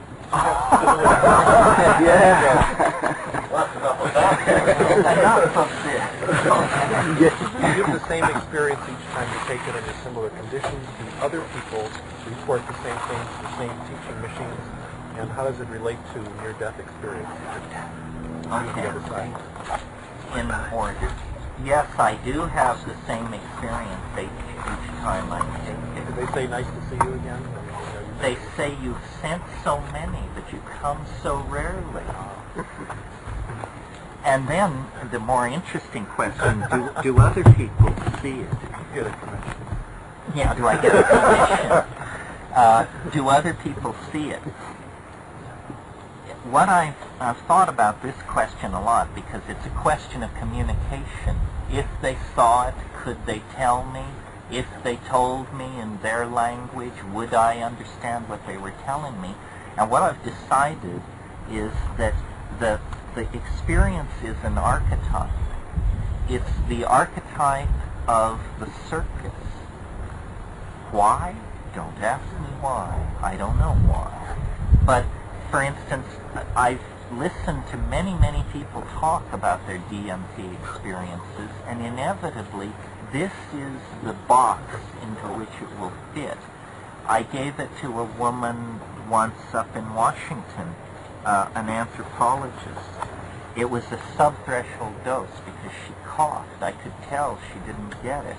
And when she came down, she said, it was the saddest carnival I've ever been to. She said the rides weren't open. The tents were shuttered and there were little gum papers blowing between the things, the stands. The circus is an interesting archetype because it has a number of facets. First of all, you have the three central rings under the big top. That's the dome. And in the central ring, there's light and color and clowns. Remember that Maria Sabina called the mushrooms the little clowns. And these clowns, the circus is for children. And when you take DMT, one of the things I didn't mention in my description of it is you have a peculiar impression of your own body geometry. Your head seems to be very large in relationship to your torso. You are, in fact, an infant in some sense. You become a child. This leads to thinking about the 52nd fragment of Heraclitus, which says the aeon is a child at play with colored balls. Nobody knows what this saying means, but it's persisted for about 3,000 years, so it must mean something. But outside the three rings, there's another aspect to the circus. It is spun into eros, because above the center ring and up near the top of the dome is the beautiful woman with long blonde hair and the tiny, skimpy, spangled costume, and very complicated narrative-type dream, and the alarm rings, and by the time your feet hit the floor and you stagger into the shower, it's gone. It's not partially gone, it's all gone. And all you can say is, I was having this amazing dream. I have no idea what it was. The DMT thing can leave you just that quickly. And also, and I think this has a bearing on this, they have studied the production of DMT in normal metabolism, and it peaks in normal human beings between 3 and 4 a.m. This is when the deep dreaming is going on. This is when the intense REM states are being experienced. So I think that where the dead and the living get together is in the dream time. Australian Aborigines have been trying to tell us this for as long as we would listen. And also, a lot of people, it's possible to repress it very, very quickly. I think, for instance, I've seen people, one way you can tell if someone has really gotten a good DMT trip is they lay down, they become very still, but if you look closely at their face with their eyes closed, you can see that their eyes are moving wildly underneath their closed eyelids. This is because they're in REM state, and they are watching the whatever it is they're seeing. They are looking at it. I remember giving DMT to a person years and years ago, a person who might have been a candidate for the description psychologically fragile. And it was clear that she got it because she was a hash smoker, and she took 3 or 4 enormous hits, laid down, her eyes were wildly rotating around in her head. When she came out of it, said, "What was it?" Said, "It was nothing. I don't remember anything. I don't remember anything at all. And furthermore, I don't think I want to have anything more to do with you." And didn't. Well, I think that this is something that it only shows as much of it as you can stand. And some of us cannot stand much at all. This occurs with psilocybin as well.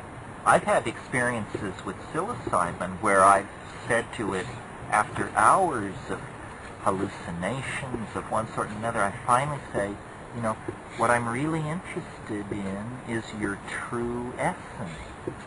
Can you show me what you are for yourself rather than for me? What are you for yourself? Well, then it's just like a cold wind blows through, and black velvet curtains begin to rise. And after 30 seconds of this, you just say, that's enough of what you are for yourself. Because you can tell it's headed in a direction you can't tolerate at all. You can't stand. I have a friend who said of psilocybin, he said, my goal every time I take it is to stand more of what it really is. And this is why it's incredibly kind to beginners. Beginners basically need have no fear if they will regulate the dose reasonably, because it wants to recruit you. And so it says, you know, here it is, whatever you wanted, aliens, outer space, elves, erotic imagery, here it is. Doesn't this feel safe? See, we're not so bad. We're your friends. We're not like all the others. Come back soon. It's after you gain familiarity with it where it says, you know, there are aspects to me that we've never really talked about. So, yeah? Like what? Well, like this. No. Let's go back to the Disney loop. How close is the DMT that you smoke compared to the brain DMT that we all have running through? Is there different, like N-dimethyltryptamine and what's in our brain? No, it's the same thing. Exactly the same? It's the same thing. DMT occurs in 2 forms, the salt and the hydrochloride, and both forms occur. Well, no, I'm not sure that both forms occur in metabolism, but the only difference is that one is water soluble and the other isn't. So basically, then again, we are holding. Then I mean, if DMT is illegal, then what we have in our brain running through us is considered illegal. Yeah, we are potentially bustable. You know, in light of what I said, one of the most interesting frontiers that the New Age has brought forward that I think bears more serious study than the channelings of Amenhotep's barber and all that, is lucid dreaming. Yeah. Lucid dreaming, if it, I don't know whether those people, I don't know those people personally, I don't know what their motivation is, but if it's true that you can take control of the dream state, then this would be something worth spending even a lot of time on, because the dream state is more like the tryptamine geography than anything else. One of the most fascinating things about DMT that should certainly be mentioned as long as we're exhausting ourselves on this subject is once you've had DMT, once you've smoked it and this experience has occurred, you can have a dream years later in which you're with a bunch of people and something's going on and you enter the atrium of the Hotel California and you take a floor to the basement or something, and then you're in a room with people and someone whips out a little glass pipe and you smoke it, and it happens. It doesn't sort of happen. It happens 100%. That means that's exciting data, because that means that we have the wherewithal to trigger this experience in ourselves on the natch, at least while we're asleep. And I presume that with sufficient patience and subtlety and biofeedback equipment, and I don't know what you would take, but if you spend $1 million, you could probably deliver it on time. We can trigger this most intense of all hallucinogenic ecstasies, most boundary dissolving of all possible human experiences on the natch. But we have to somehow find our way to the button. And apparently, in normal waking consciousness, it isn't there. I spend a lot of time, I mean, I didn't mean to be so flip about the UFOs. I've spent years trying to think about the UFOs and studied all the theories. One that I still may be part of the truth is maybe it is so that we generate and sequester DMT somewhere in our brain, and under unusual situations, this sequestered DMT can suddenly be dumped into the brain fluid or into the bloodstream, and then you have a DMT experience or some kind of quasi-DMT-like experience. Because I read an interesting paper a few years ago. I can't remember the name of the guy who wrote it. It was an anthropological paper. It was called The Felt Presence in Unusual Environments.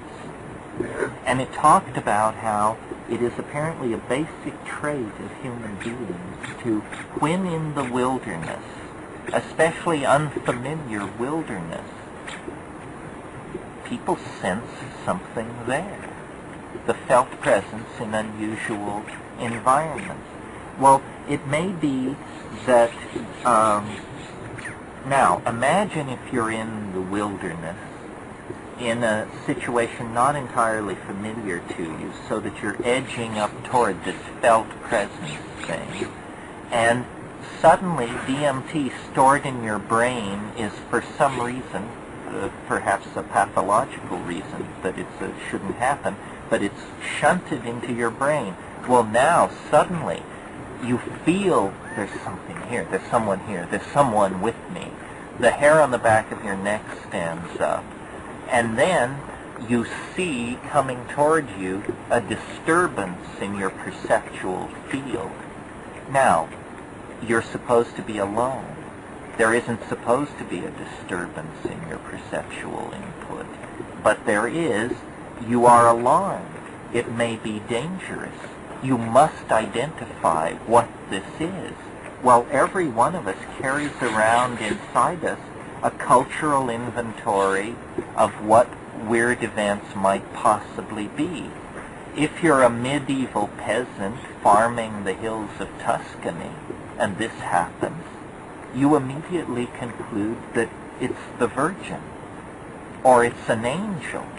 And lo and behold, as it comes closer, it clothes itself in heavenly raiment, and it is the Virgin. And so you are encountering the Virgin. Well, now, what if you're a Southern California steeped in the religious faiths of Malibu, and this happens to you? You will conclude, my God, it's a UFO. I mean, haven't you been with people who every airplane that flies over, they're willing to proclaim is an extraterrestrial intervention? It's because this explanation lies very close to the surface. When we don't know what something is, we want to know, we want to English it, we want to name it, and we grasp the nearest thing at hand.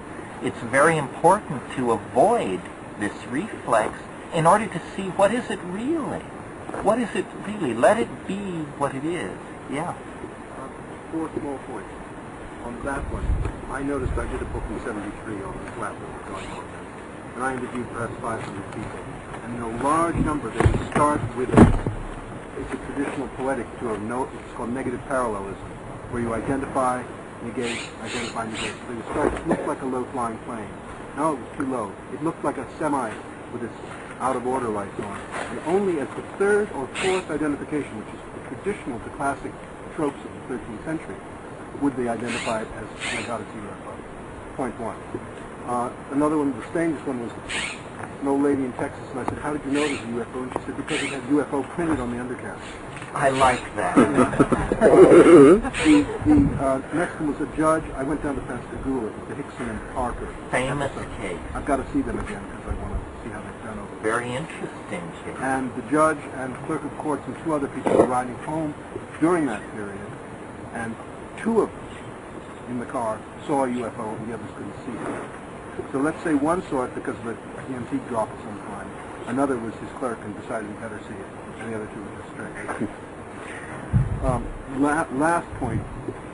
There's a guy called Orfeo Angelucci, who was an early contactee, who gave me a useful handle on kind of talk about working the edges. He was out and he met the captain of the ship, and the ship's captain said during the interview, would you go and get me a bottle of soda pop? And then they went on with their event.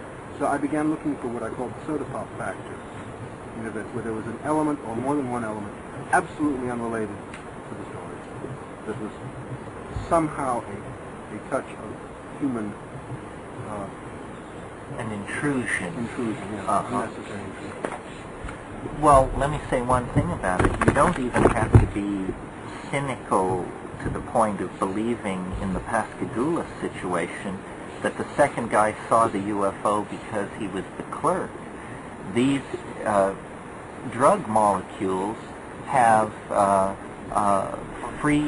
resonant rings. They are aromatics. It may be that there's a pheromone thing happening here, and that a state of mind can be transferred to from one person to another through body odor. This may be how the states of telepathy are achieved on psilocybin, because you do smell funny, and this smell may be more than funny. It may be carrying information. There's a very interesting phenomenon that is well documented called allophrenia. Do you all know what allophrenia is?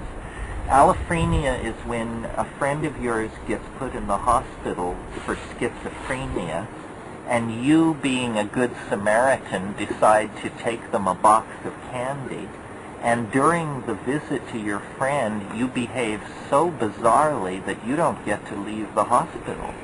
Allophrenia. Schizophrenic behavior on the part of non-schizophrenics in the presence of schizophrenics. I've experienced this. I had a friend, I visited him in the hospital, And the way, here's how it works. It's really interesting. I visited my friend in the hospital. He was nutty as a fruitcake. But he was my friend, and he was talking 90 to nothing, so I wanted to communicate with him. So instead of saying to every single statement he made, I don't understand you, you're nuts, that makes no sense whatsoever, I began trying to agree with him, trying to understand him, and then it sort of got the momentum of a game going where he would say, you know, I'm really Sirhan, and I would say, yes, but your teacup is on backwards. And a doctor walking into this situation would have a hard time telling who's nuts and who's not. Well, was that because I decided to play along with him, or why did I decide? There was an ambiance that gave permission for erratic, irrational, peculiar behavior. And I suppose if you were borderline schizophrenic in that situation, that's all it would take to push you over the edge. Do you think, I know you're probably thinking about that Wiener's ECM stuff. Yeah. You told me about it yourself. But I find I just recently read all those papers again, and I think you're really right that there is some it's what he calls the olfactory subconscious, that there is perception below what is olfactorily normally perceived, and this is profound information transformation, messages that are perceived and stuff. Yeah, I think that there could be something to it. Yeah, people who study human behavior have noted that when a person enters a room full of people, unconsciously, the first thing they do is they take a deep breath. What that's doing is giving you a whole bunch of information. And you can tell, you can say, I walked into the room and the vibes were terrible because Herbert had just slugged Alice 3 minutes before and everybody was freaking out about it. Or I just walked into the room and I could tell something weird was happening, but I couldn't figure out what it was, and what it was Alice and Fred heard me coming, so he took his hand out of her blouse as I opened the door. This kind of thing. In other words, information that is coming in through the olfactory senses. There are psychiatrists who diagnose schizophrenia by what they call the sniff test.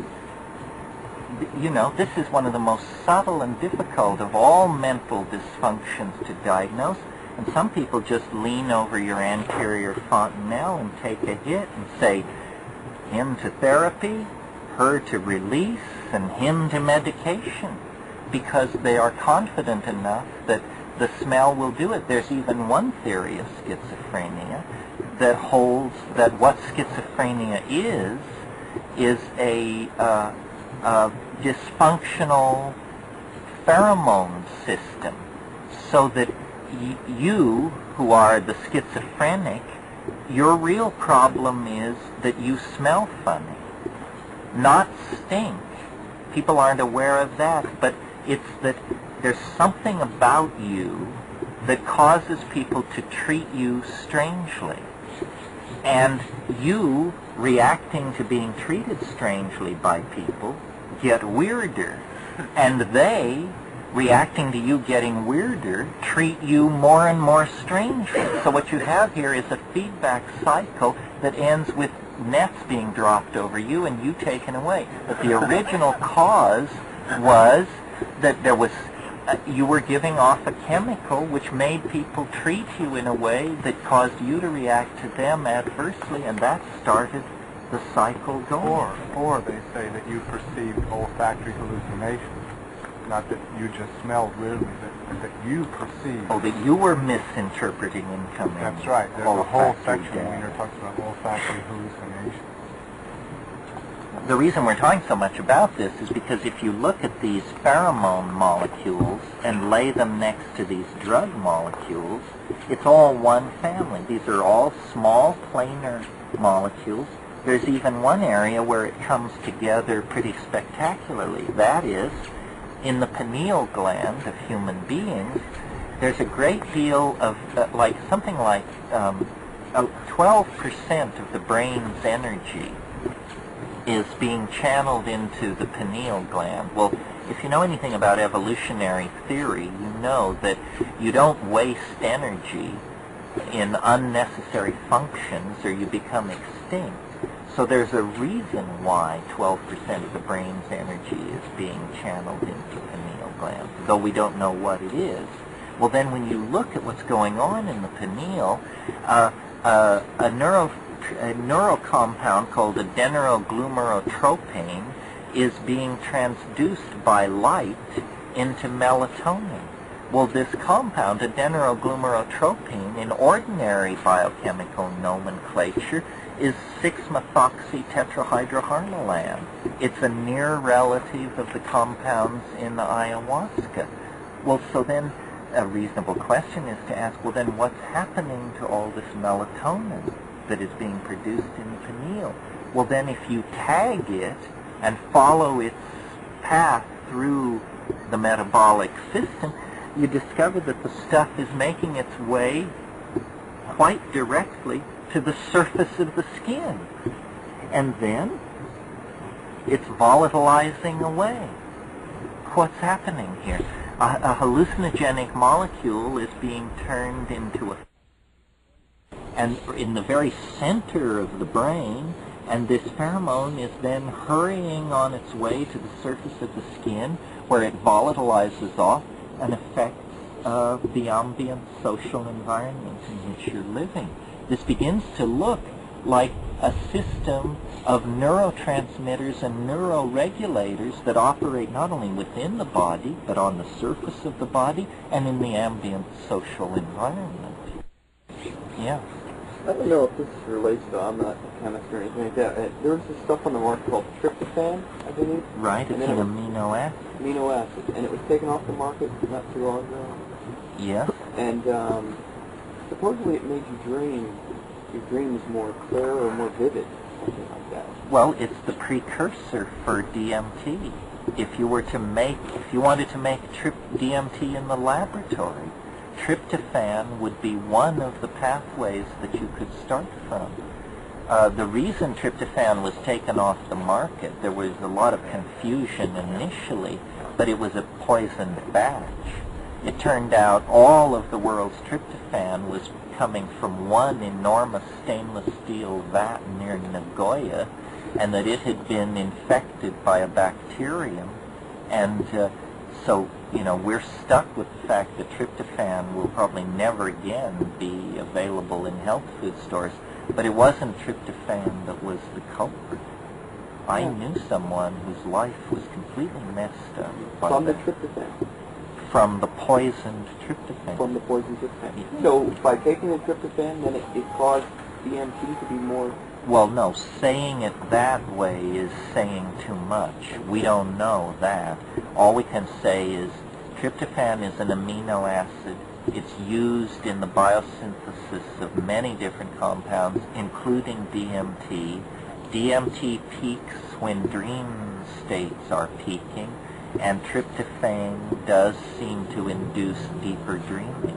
That sort of correlation makes sense. It's a rational case. We could sit here, sometime we could have a weekend entirely devoted to thinking of simple experiments that could be done in the laboratory with and without human beings if only these things weren't illegal. I mean, there is so much to be learned and so little work being done because it's not sanctioned. I mean, my brother is a pharmaceutical chemist, pharmacologist, plant physiologist, and his professional life is very touch and go because he's known to be a hallucinogen man, and they don't hire you, they don't publish you, they don't fund you, they don't want to know. You have to be a very dedicated person to stick with hallucinogenic chemistry when you could get over into something else and make a lot of money. So you don't see a conspiracy then with the tryptophan being taken off the market because it made dreams being more vivid. You see, it was just a bad batch. I mean, I made the connection without just thinking about it. I'm not a conspiracist, but it seemed to me awfully funny that that was taken off. It was being made by one batch, and that batch got tampered with or whatever. Well, there may have been some form of hanky-panky, but in all fairness, you know, there are many approaches to the synthesis of DMT. Indole is probably what most chemists would probably prefer to start from indole. And indole is an industrial precursor used in so many hundreds of ways that you could never push indole off the market. You'd have to reinvent half the pharmaceutical industry. But where I'm going with that is, I'm talking about just being able to get it from a health food store. Here it was tryptophan, and it made your dreams more vivid. I don't know if that's what people are using it for. I don't think so. But here it was, so maybe they felt that people were dreaming too much, and so they were having too vivid dreams that, hey, we can't have this anymore. We've got to sort of get it off the market. Maybe. I think probably as long as you're asleep, they're fine about it. It's when you wake up that they get nervous. As long as you keep your eyes closed or you're glued to the boob tube, they're quite happy to minimalize you, marginalize you, and make you larval. Yeah. I was thinking about this thing with the elves and so forth, and I was also thinking about it in relationship to, you know, let's say you smoke DMT, you have the experience, you can put the term elves on them or speculate that what we have in various mythologies or thought systems, elves, refers to that. I was wondering what you think about, you know, other types of deities that people may encounter in some sort of visionary experience, either with hallucinogens or not. I mean, what do you make of that? Do you have more of an archetypal interpretation, or do you think that they exist in some hyperdimensional reality in some form? Or I'm just curious what you make of that. I guess I have an archetypal interpretation. I recall from some book of Robert Anton Wilson's where he suggests, he says you should pray to the Blessed Virgin Mary every day and make offerings to her and put up her picture until she appears. Then switch to Shiva and do it till Shiva appears. Then Mickey Mouse. And just keep doing this until you satisfy yourself that none of these things are more real than any other, and that whatever their ontological status, they're all equal in ontological status. Apparently the human brain is far more malleable than we can conceive of or imagine. We become imprisoned within a language and an ideology, and it literally becomes our reality. And yet it isn't our reality. It's just something provisional. I've not had that experience. I prayed for years as a kid, but perhaps the Agenbite of Inuit was already present in me and making it impossible for me to succeed. But in the case of the elves, there's sort of a cultural archetype of the elves, but at the same time you seem to be saying that there is a deeper reality that this is based on. In other words... Well, and the DMT elves are a lot weirder than the Disney elves. The Disney elves are really sanitized. These things are pretty frightening in a way. I mean, they are if you let yourself be frightened, because they want, well, how can I put it? They play too rough. They are not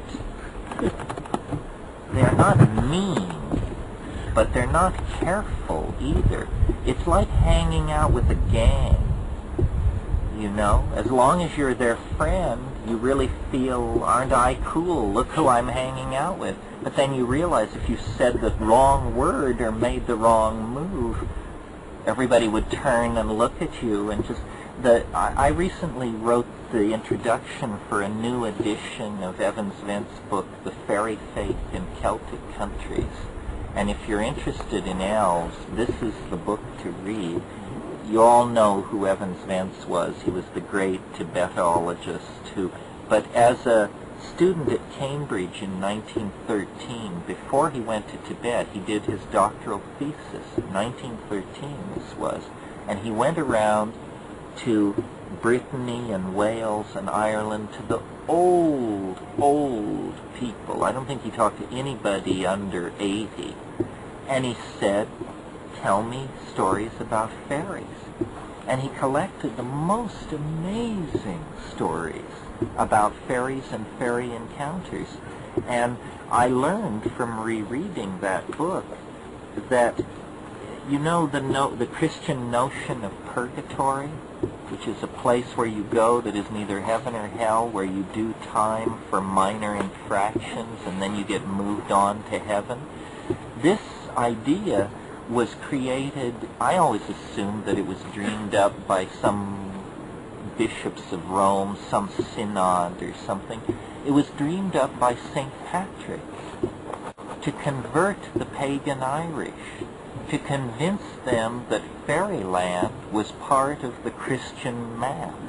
And he was so successful in converting the pagan Irish that when letters went back to Rome describing how he did it, purgatory became a general doctrine of the church, and then it was used very successfully to convert the pagan Slavs.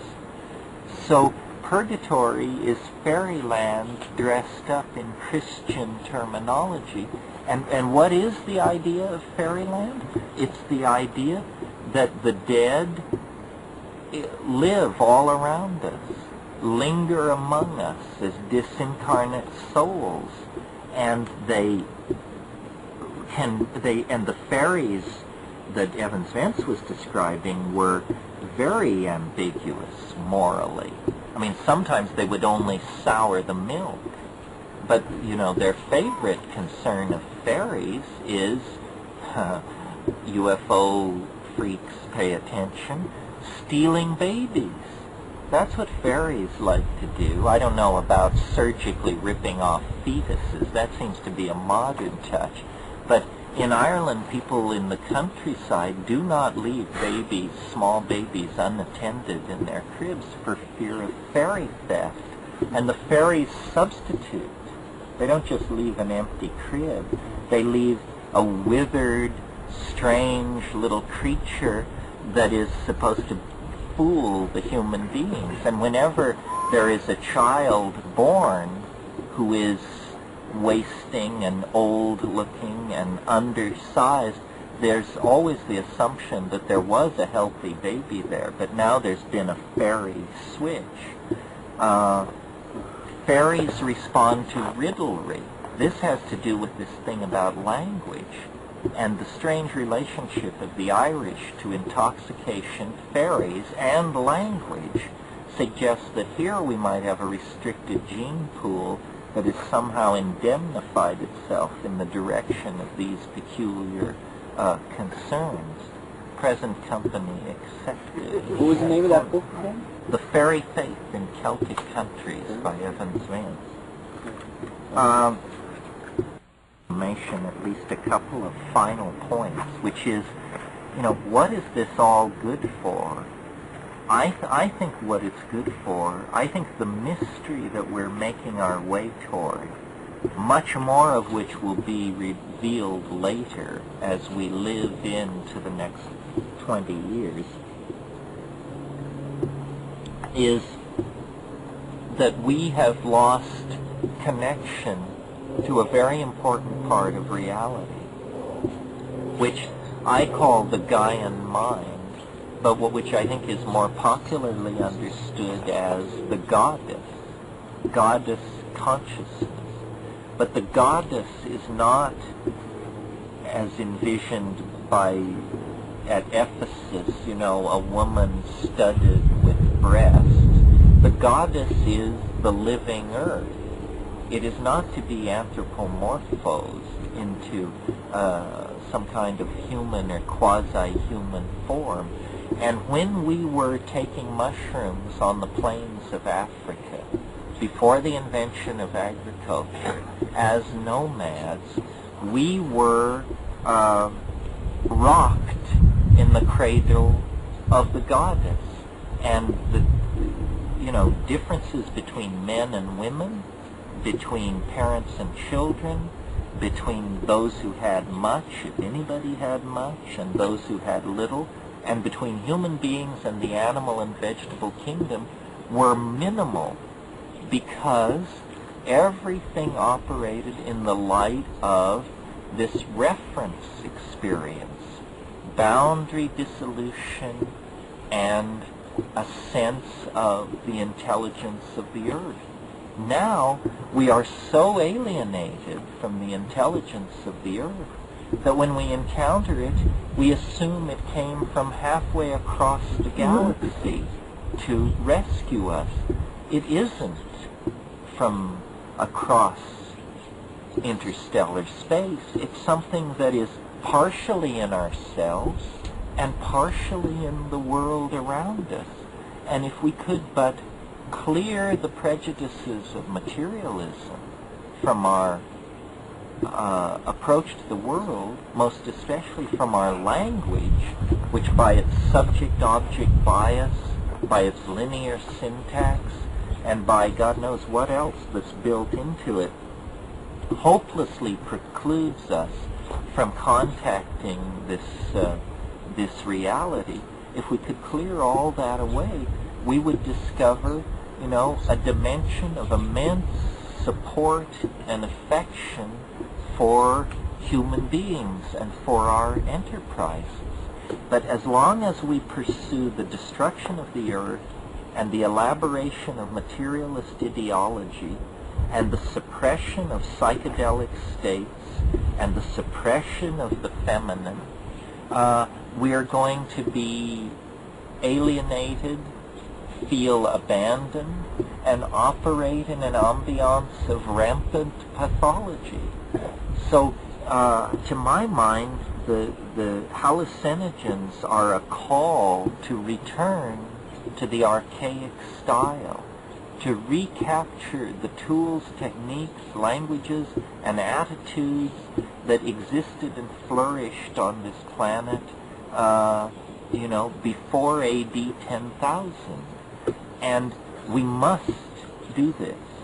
If we don't do this, then we are setting ourselves up for a very unhappy future. We are living in a very unhappy world. Maybe your world is not unhappy, but, tell that in Bosnia, tell it in Somalia, tell it to the AIDS-infected masses of Africa. The apocalypse is no longer a rumor.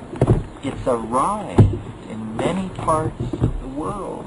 And we, as the children, the inheritors of the culture which created this catastrophe, and as the people who are still still living on high ground, as the waters of poverty, epidemic, disease, and misery rise ever higher, have a certain obligation to respond to this.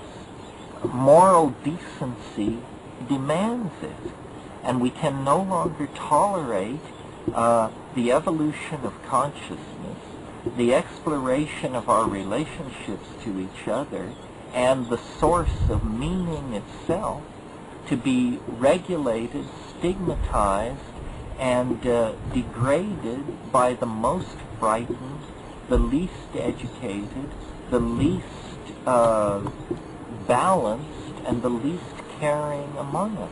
And this is what we've got at the present moment. The male dominator mentality is in the process of running us and all life on this planet into extinction. I don't have answers. That must be clear by now. I have questions and offer techniques. And there's nothing new about these techniques. They have been around for 100,000 years. And for 90,000 of those 100,000 years, they worked very well. And we existed in harmony with the rest of nature, fully human, fully able to philosophize, argue, love, riddle, perform theater, make masks, so forth and so on. But in the last 10,000 years, we have fallen into a pathology, and it's because the umbilical connection to the mind and nature has been severed, lost, pissed away, ignored, degraded, turned away from. It is a psychedelic relationship to these plants. Without that, you are not yourself. Without that, you are half human. And this is how we behave. We behave as though, we have a soul, but it's stapled in Yeats' immensely compelling phrase to the body of a dying animal. This needs to be corrected, reconstructed, addressed.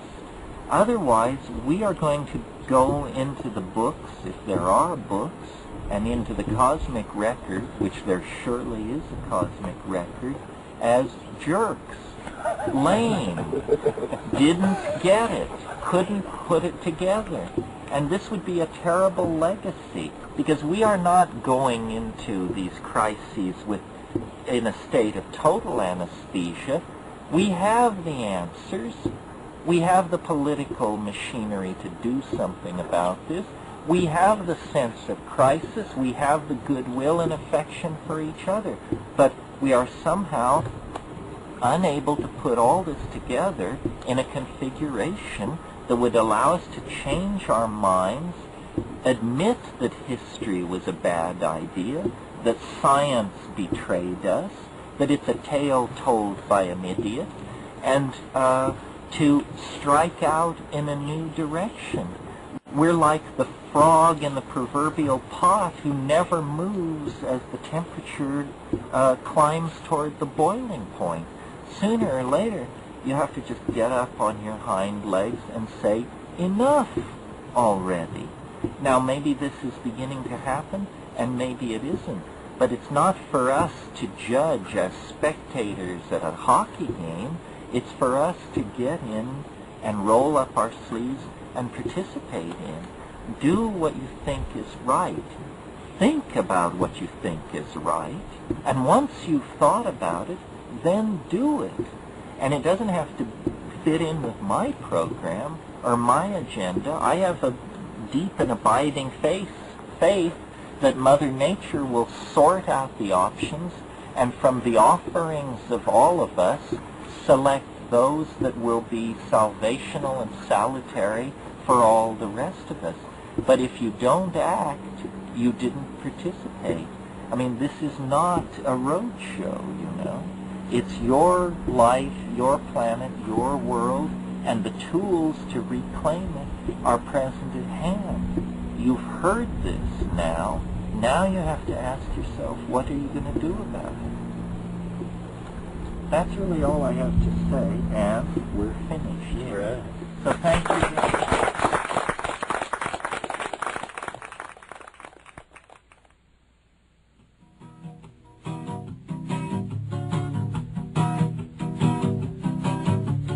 All of these people who think that your consciousness ends at the boundary of your skin.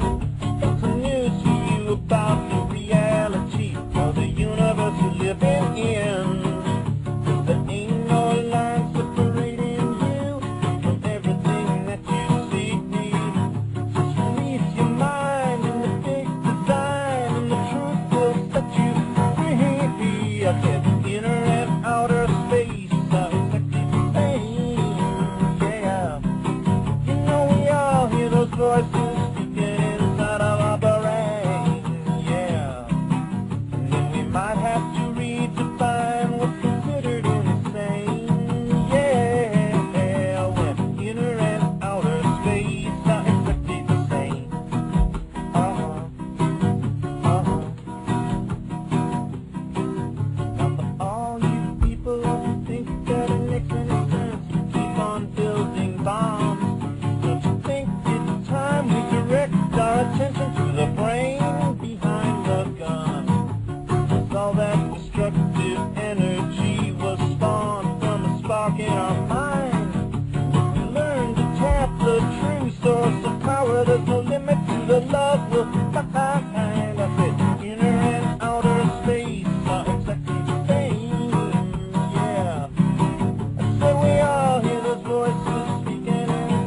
robber